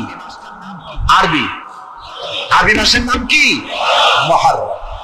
এটি সেই মাস যে মাসে খেলাফতকে প্রতিষ্ঠার জন্য রাসূলের কলিজার টুকরা নয়নের পুতুল ইমাম হোসেন কারবালার ময়দানে শাহাদাত বরণ করেছিলেন, রাজতন্ত্রের বিরোধিতা করেছিলেন। হযরত ইমাম হোসেন তিনি দেখতে পেলেন 680 খ্রিস্টাব্দে সিরিয়ার দামেস্কে এজিদ ক্ষমতা দখল করলো অগণতান্ত্রিক পদ্ধতিতে, এবং সরকারি মালের কোনো হিসাব নাই, অডিট নাই, স্বৈরাচারী কায়দায় তিনি ক্ষমতা দখল করে মদিনার আহলে বায়াত যারা, মদিনার নেতৃবৃন্দকে তার আনুগত্য করার জন্য বাধ্য করল। ইমাম হোসেন যে মায়ের পেটে এসেছেন, যে পিতার পেটে জন্মে এসেছেন, যে নানার কোলে বড় হয়েছেন, তিনি কি এই দৃশ্য চোখে দেখতে পারেন? তিনি বললেন, আমি কুফায় যাব। কুফার লোকেরা দাওয়াত দিল, তিনি কুফায় রওনা করবেন। মদিনার লোকেরা হাতে পায়ে ধরলো, কুফায় আপনি যাবেন না। তিনি বললেন, আমি কোনক্রমে এজিদের বশ্যতা স্বীকার করব না, আমি এর বিরোধিতা করবই। মাত্র 72 জন লোক নিয়ে তিনি কুফার দিকে অগ্রসর হলেন। এই 72 জনের মধ্যে 40 জন পুরুষ আর 32 জন নারী আর শিশু। তিনি যখন কারবালা প্রান্তরে পৌঁছে গেছেন, ইবনে জিয়াদ কুফার গভর্নর, তিনি বাধা দিলেন, বললেন, আমার দরবারে হোসেনকে হাজির করো। ইমাম হোসেন বললেন, যে ব্যক্তি আল্লাহর আখিরাতকে অস্বীকার করেছে, রাসূলকে অস্বীকার করেছে, আমি তার সামনে জীবন থাকতে যাব না। রাতারাতি ইয়াজিদ 6000 সৈন্য পাঠিয়ে দিল। ইমাম হোসেনের সাথে লোক কত? মাত্র 72। 6000 লোক কি যুদ্ধ করা লাগে 72-এর সাথে? শুধু যদি মাস করে পায়ের তলায় পিছে 72 জন শেষ হয়ে যায়। হযরত ইমাম হোসেন রাতের বেলায় সঙ্গীদের বললেন, ও আমার সাথীরা, ইয়াজিদ আমার শির চায়, আমাকে চায়, আমার সঙ্গে থেকে তোমরা তোমাদের জীবনকে বিপন্ন করো না, তোমরা সবাই ফিরে চলে যাও মদিনায়। সাথীরা বললেন, ইমাম, আজকে যদি আপনাকে ছেড়ে জীবনের মায়া নিয়ে মদিনায় ফিরে যাই আর আপনার যদি শাহাদাত নসিব হয়, তাহলে কিয়ামতের দিন আল্লাহর নবীর সামনে আমরা কি জবাব দেব? আমরা আমাদের জীবন দিয়ে আপনাকে পাহারা দেব। সকালবেলা যুদ্ধ শুরু হয়ে গেল। জোহরের নামাজ আসতে না আসতে 40 জন পুরুষ শাহাদাত বরণ করলেন। এখন একজন পুরুষ বেঁচে আছেন, ইমাম হুসাইন। তাঁবুর ভিতরে স্ত্রী এবং অন্যান্য মহিলাদের কাছ থেকে বিদায় নিতে এসেছেন। তোমাদেরকে আল্লাহর হাওলা করলাম, আমি যুদ্ধে চলে যাচ্ছি। আমার চোখের সামনে আমার নানাজির দাম মোবারক শহীদ হওয়া ইসলাম, সাহাবীদের রক্ত দেওয়া, জীবন দেওয়া ইসলাম, খেলাফত মিটে যাবে পৃথিবী থেকে, রাজতন্ত্র প্রতিষ্ঠা হবে। আমার জীবন থাকতে আমি তা হতে দেব না। স্ত্রী এগিয়ে এলেন, বললেন, হুসাইন, জিহাদের ময়দানে থেকে আমি আপনাকে বিরত থাকতে বলবো না, তবে একটি দাবি আছে। এই যে ছোট্ট দুগ্ধপোষ্য শিশু, গত কয়েকদিন হলো ঘরে খাবার নাই, পানি নাই, আমার বুকে দুধও নাই, এই ছোট্ট বাচ্চাটিকে একটু পানির ব্যবস্থা করুন। ইমাম হোসেন কলিজার টুকরা সন্তানকে 2 হাতে উঁচু করে এজিদি সৈন্যদের সামনে এসেছেন। এজিদি সৈন্যরা, আমার হাতের দিকে তাকাও, এটি রসুলের আওলাদ, আমার কলিজার টুকরা সন্তান। ফোরাতের অফুরন্ত পানি প্রবাহিত হচ্ছে, একটু ফোরাতের কুলটা ছেড়ে দাও, ওর একটু পানি পান করায়। আমার সাথে তোমাদের শত্রুতা থাকতে পারে, এই নিষ্পাপ বাচ্চার সাথে তো কোনো শত্রুতা থাকার কথা নয়। তার এই আবেগপূর্ণ কথা এজিদি সৈন্যদের কলিজায় স্পর্শ করলো না। তারা বিষাক্ত তীর নিক্ষেপ করলো। ইমাম হোসেনের উঁচু করে ধরা বাচ্চার বুকের ভিতর থেকে বিষাক্ত তীর প্রবেশ করে বেরিয়ে গেল অপর প্রান্তে। রক্ত ফিনকি দিয়ে বেরিয়ে এলো। ইমাম হোসেন 2 হাতে আসলা ভরে সেই রক্ত চেহারায় মাখতে লাগলো আর বললেন, কলিজার টুকরো সন্তান, সালেহ আলাইহিস সালামের উটনির রক্তের চাইতে তোমার রক্ত পবিত্র। হযরত সালেহ আলাইহিস সালামের চাইতে রাসূলুল্লাহর মর্যাদা অনেক বেশি, তুমি তার আওলাদ।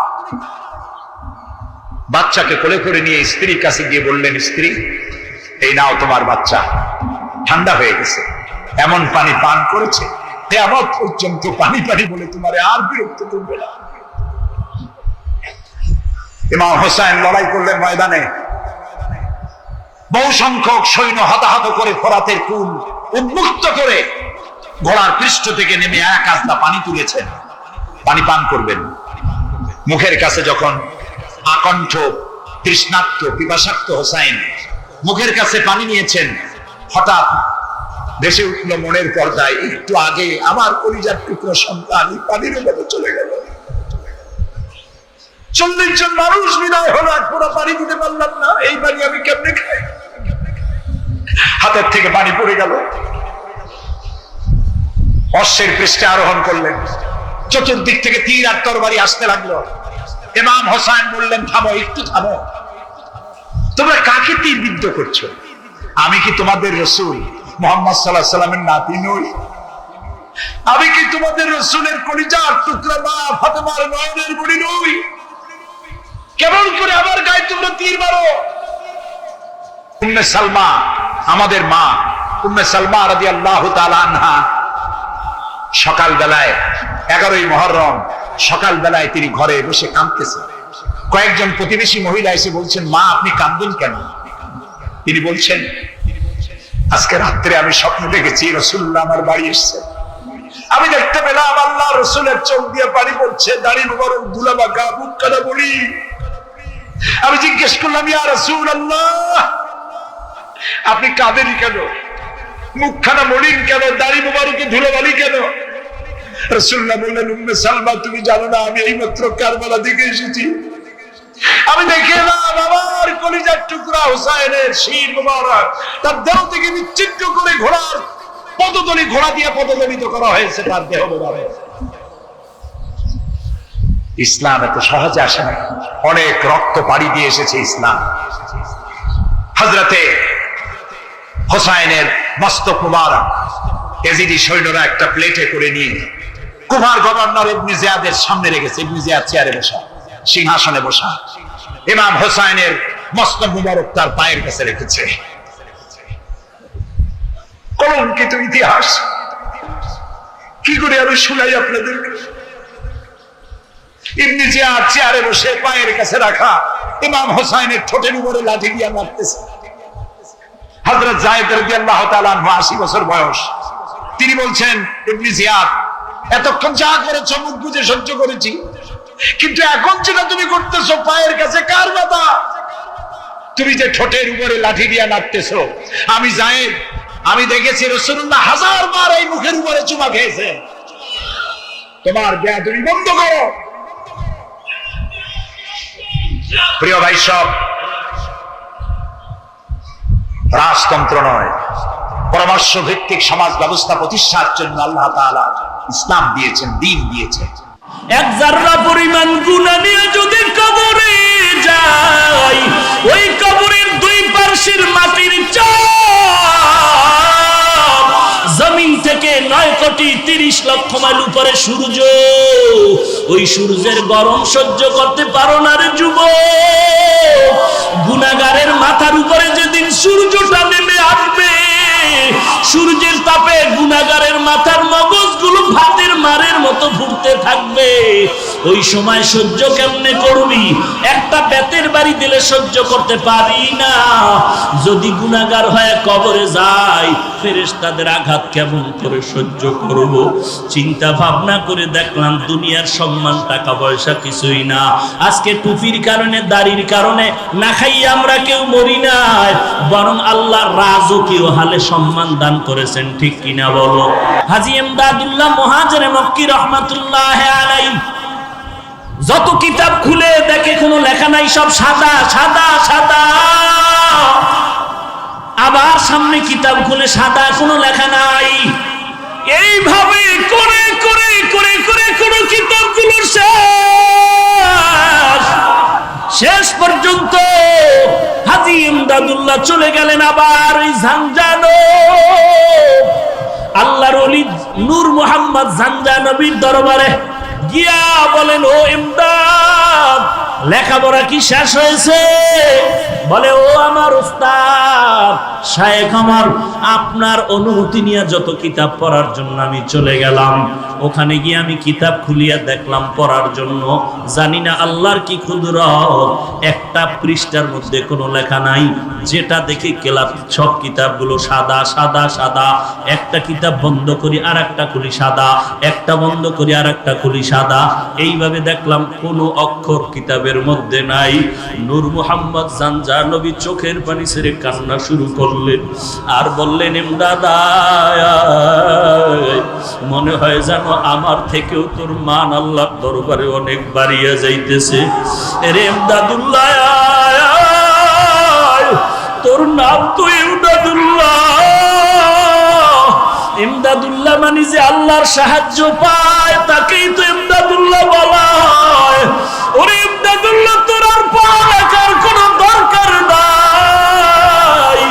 তোর অন্তরটা আমার মাওলার জন্য এত পাগল, আর লেখাপড়া লাগবে না। আমার আল্লাহ তোর দিলের তামান্নার উপরে আমার আল্লাহ এত রাজি হয়ে গেছেন। আল্লাহর কাছে দোয়া করি, আল্লাহ যেন ইলমের নূর তোর সিনার মধ্যে ঢেলে দেয়। লেখাপড়া লাগবে না। আল্লাহ যদি কবুল করে 12 বছরের জ্ঞান আল্লাহ ঘুমের মধ্যে অন্তরে দিতে পারে কি পারে না? ইলমে রায় জাজু করদান বেহিসাব খলকে রাদাদান জবাবে বাসওয়াব।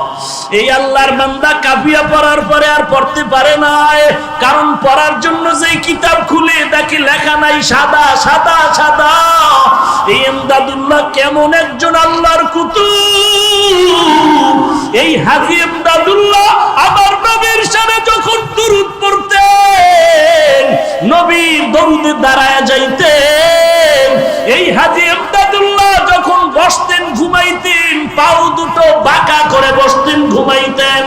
কেউ প্রশ্ন করছেন, শায়েখ আপনি পাও সোজা করে কেন ঘুমান না?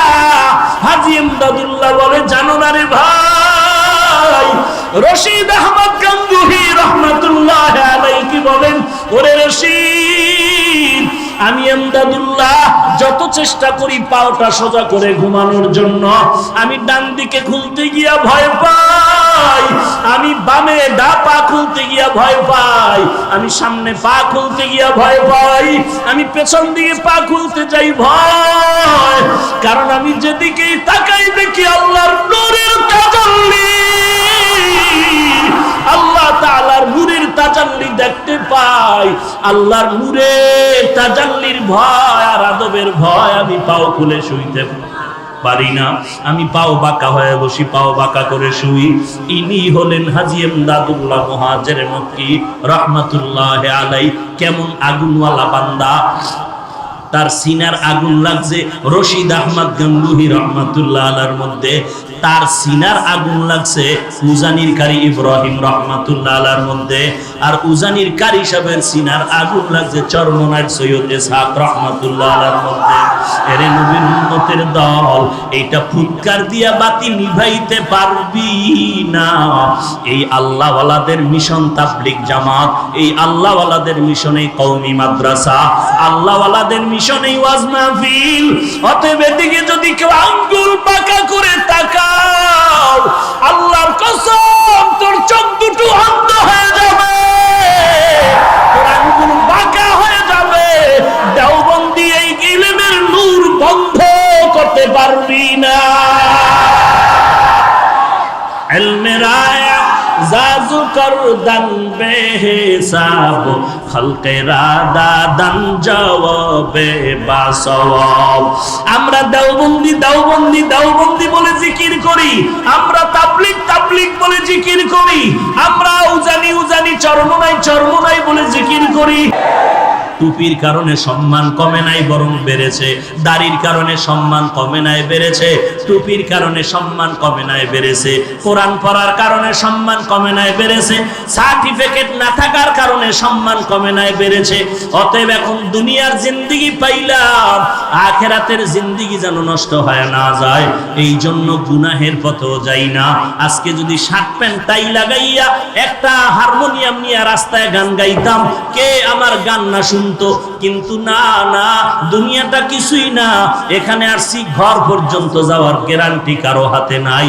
চোখ দুইটা বন্ধ করে তাকায় দেখলাম লেখাপড়ার জীবনে কত বন্ধু বান্ধব ছিল, আজকে নাই। লেখাপড়া খেলার মাঠে কত বন্ধু নিয়ে আড্ডা দিছিলাম, আজ অনেকেই নাই।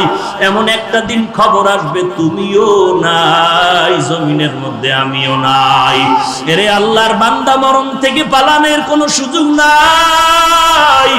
অতএব পায়ে হাত রেখে বলি, রে যুবক, পা দুটো আগায় দাও। আমি পায়ে হাত রেখে বলি, আর নবীর কাদাসটারে যুবক,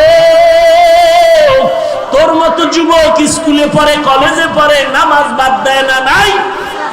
তোমার মতো যুবক কোটি টাকার ব্যবসা করে, হালাল খায় হারাম খায় না, অভাব নাই।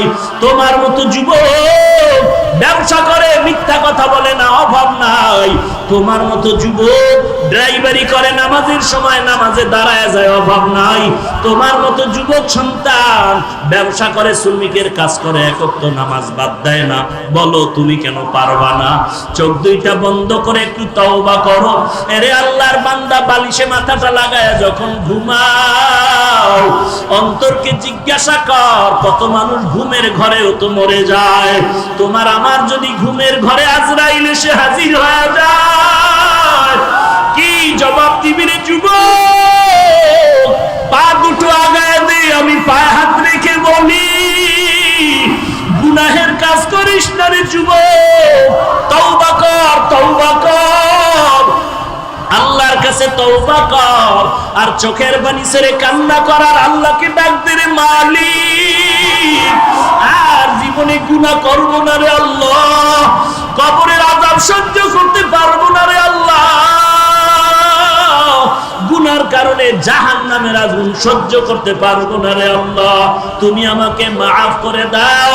আজকে থেকে তওবা করতেছি, আর নামাজ ছাড়বো না, আর দাড়ি কাটবো না, মা বাবাকে কষ্ট দেব না, আর কোনোদিন আল্লাহওয়ালার বিরোধিতা করব না, আর ওলামায়ে কেরামের বিরোধিতা করব না, কারো গীবত শেখায়াত করব না, আর দেশের বিরুদ্ধে জাতির বিরুদ্ধে ষড়যন্ত্র করব না। আজকে থেকে সহিভাবে ওই কোরআনটা পড়ব। হাজারো হাজারো মানুষ এ জমিনের মধ্যে আছে, একটা মানুষের এত দাম নাই কোরআনওয়ালা বান্দার যত দাম। কোরআন এমন একটা কিতাব, যে কিতাবের মধ্যে কোনো ভুল নাই, বরং এই কিতাবের মধ্যে ভুল থাকা তো দূরের কথা, ভুলটা থাকা আছে না নাই সন্দেহ করিয়া খুঁজতে গিয়া হাজারো হাজার বেঈমান কালেমা পড়ে মুসলমান হয়ে গেল। দুনিয়াতে যত কিতাব আছে, যে কোনো কিতাবের সবক একবার দুইবার তিনবার শুনতে ভালো লাগে, এরপর আর মজা লাগে না, বরং আল্লাহর কালাম বান্দা যতবার বলবে, কণ্ঠ ভালো সুর ভালো, তত মজাই লাগে। কথা ঠিক নেই? আলহামদুলিল্লাহি রাব্বিল আলামিন আর রহমানির রহিম মালিকি ইয়াউমিদ্দিন ইয়্যাকা না'বুদু ওয়া ইয়্যাকা নাস্তাঈন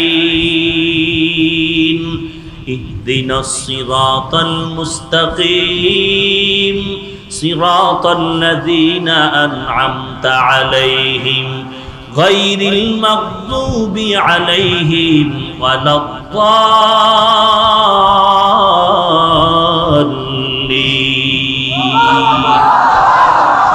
আল্লাহর কালাম যত পড়ে ততই মজা আর মজা, কারণ এই কোরআন কার?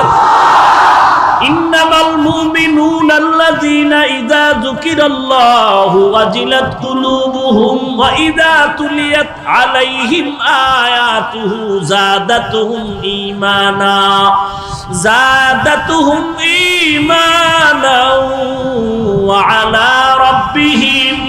ওয়া আলা রাব্বিহিম ইয়াতাওয়াক্কালুন।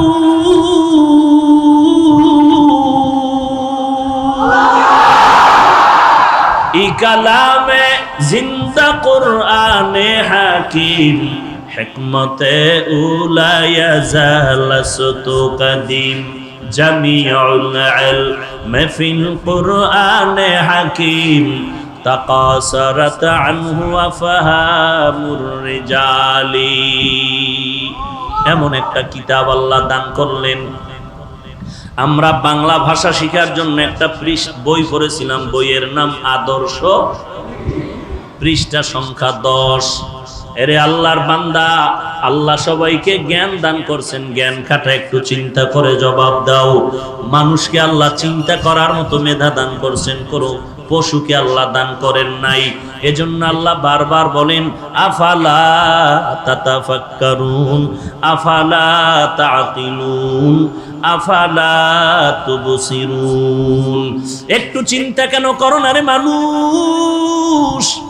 কাকে বলে মানুষ? যেই বান্দার হুশ আছে, তার মান আছে, এরেই বলে মানুষ। যার হুশ নাই, তার মান নাই, সে মানুষ না। যেই আল্লাহ বলেন মানুষের মতো শ্রেষ্ঠ জমিনে কেউ নাই, কোরআন শরীফের আয়াতে ওই আল্লাহ ওই কোরআনের আরেক আয়াতে বলেন অধিকাংশ মানুষ চতুষ্পদ জন্তু থেকে খারাপ। ওয়ালাকাদ যারানা লিজাহান্নামা কাসীরাম মিনাল জিন্নি ওয়াল ইনসি লাহুম কুলুবুন লা ইয়াফকাহুনা বিহা ওয়ালাহুম আ'য়ুনুন লা ইউবসিরুনা বিহা ওয়ালাহুম আযানুন লা ইয়াসমাউনা বিহা উলাইকা কাল আনআমি বাল হুম আযাল উলাইকা হুমুল গাফিলুন।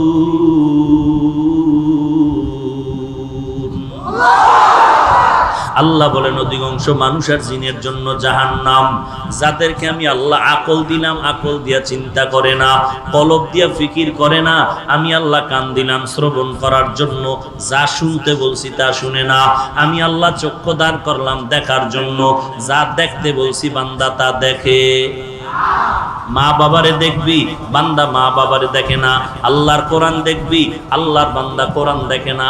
24টা ঘন্টা ঘুমের টাইম ছাড়া শুধু মোবাইল দেখে। কি দেখে? কি সওয়াবের জিনিস দেখে? হ্যাঁ, এরে আল্লাহর বান্দা,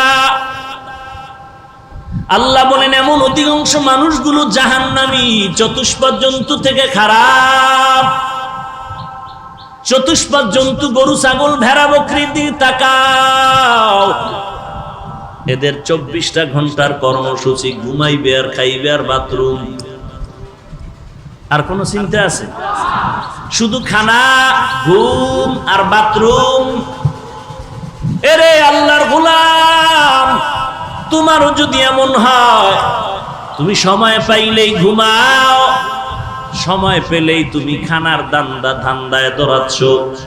রাতের বেলাও খানার ধান্দা, রিজিকের ধান্দা, কেমনে বড়লোক হওয়া যায়, কারে আঙ্গুল দেওয়া যায়, কার ক্ষতি করা যায়, কার সম্পদ নষ্ট করা যায়, কার হক নষ্ট করা যায়, কার টাকা চুরি করা যায়, কার টাকা ডাকাতি করা যায়, কার উপরে জুলুম করা যায়।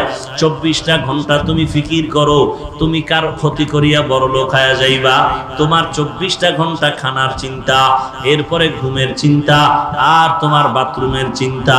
যদি এমনটাই তোমার কর্মসূচি হয়, তোমার জ্ঞান দিয়া জবাব দেও, গরুর মধ্যে আর তোমার মধ্যে ব্যবধান কোথায়? গর্ব সুরত আদমি এনসাবুদে আহমদবু জাহলো হামেক সাবুদে আদমিরা আদমিয়ত লাজমাস উদেরা গরবুনা বাশদ হে জামাস। সামলে মহা মুসিবত। ভাইরা আমার, আল্লাহ রাব্বুল আলামিন বলেন এই কোরআন এমন এক দামি কিতাব, যেই বান্দা একটা অক্ষর পড়বে সাথে সাথে 10টা নেক লেখা হয়ে যাবে।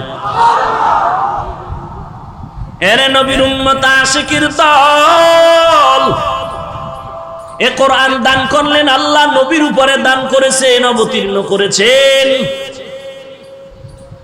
এমন এক কিতাব, এমন এক কিতাব, এমন এক নবীর উপরে দিলেন। নবী নাই, কোরআনের গার্ডিয়ান নবী নাই।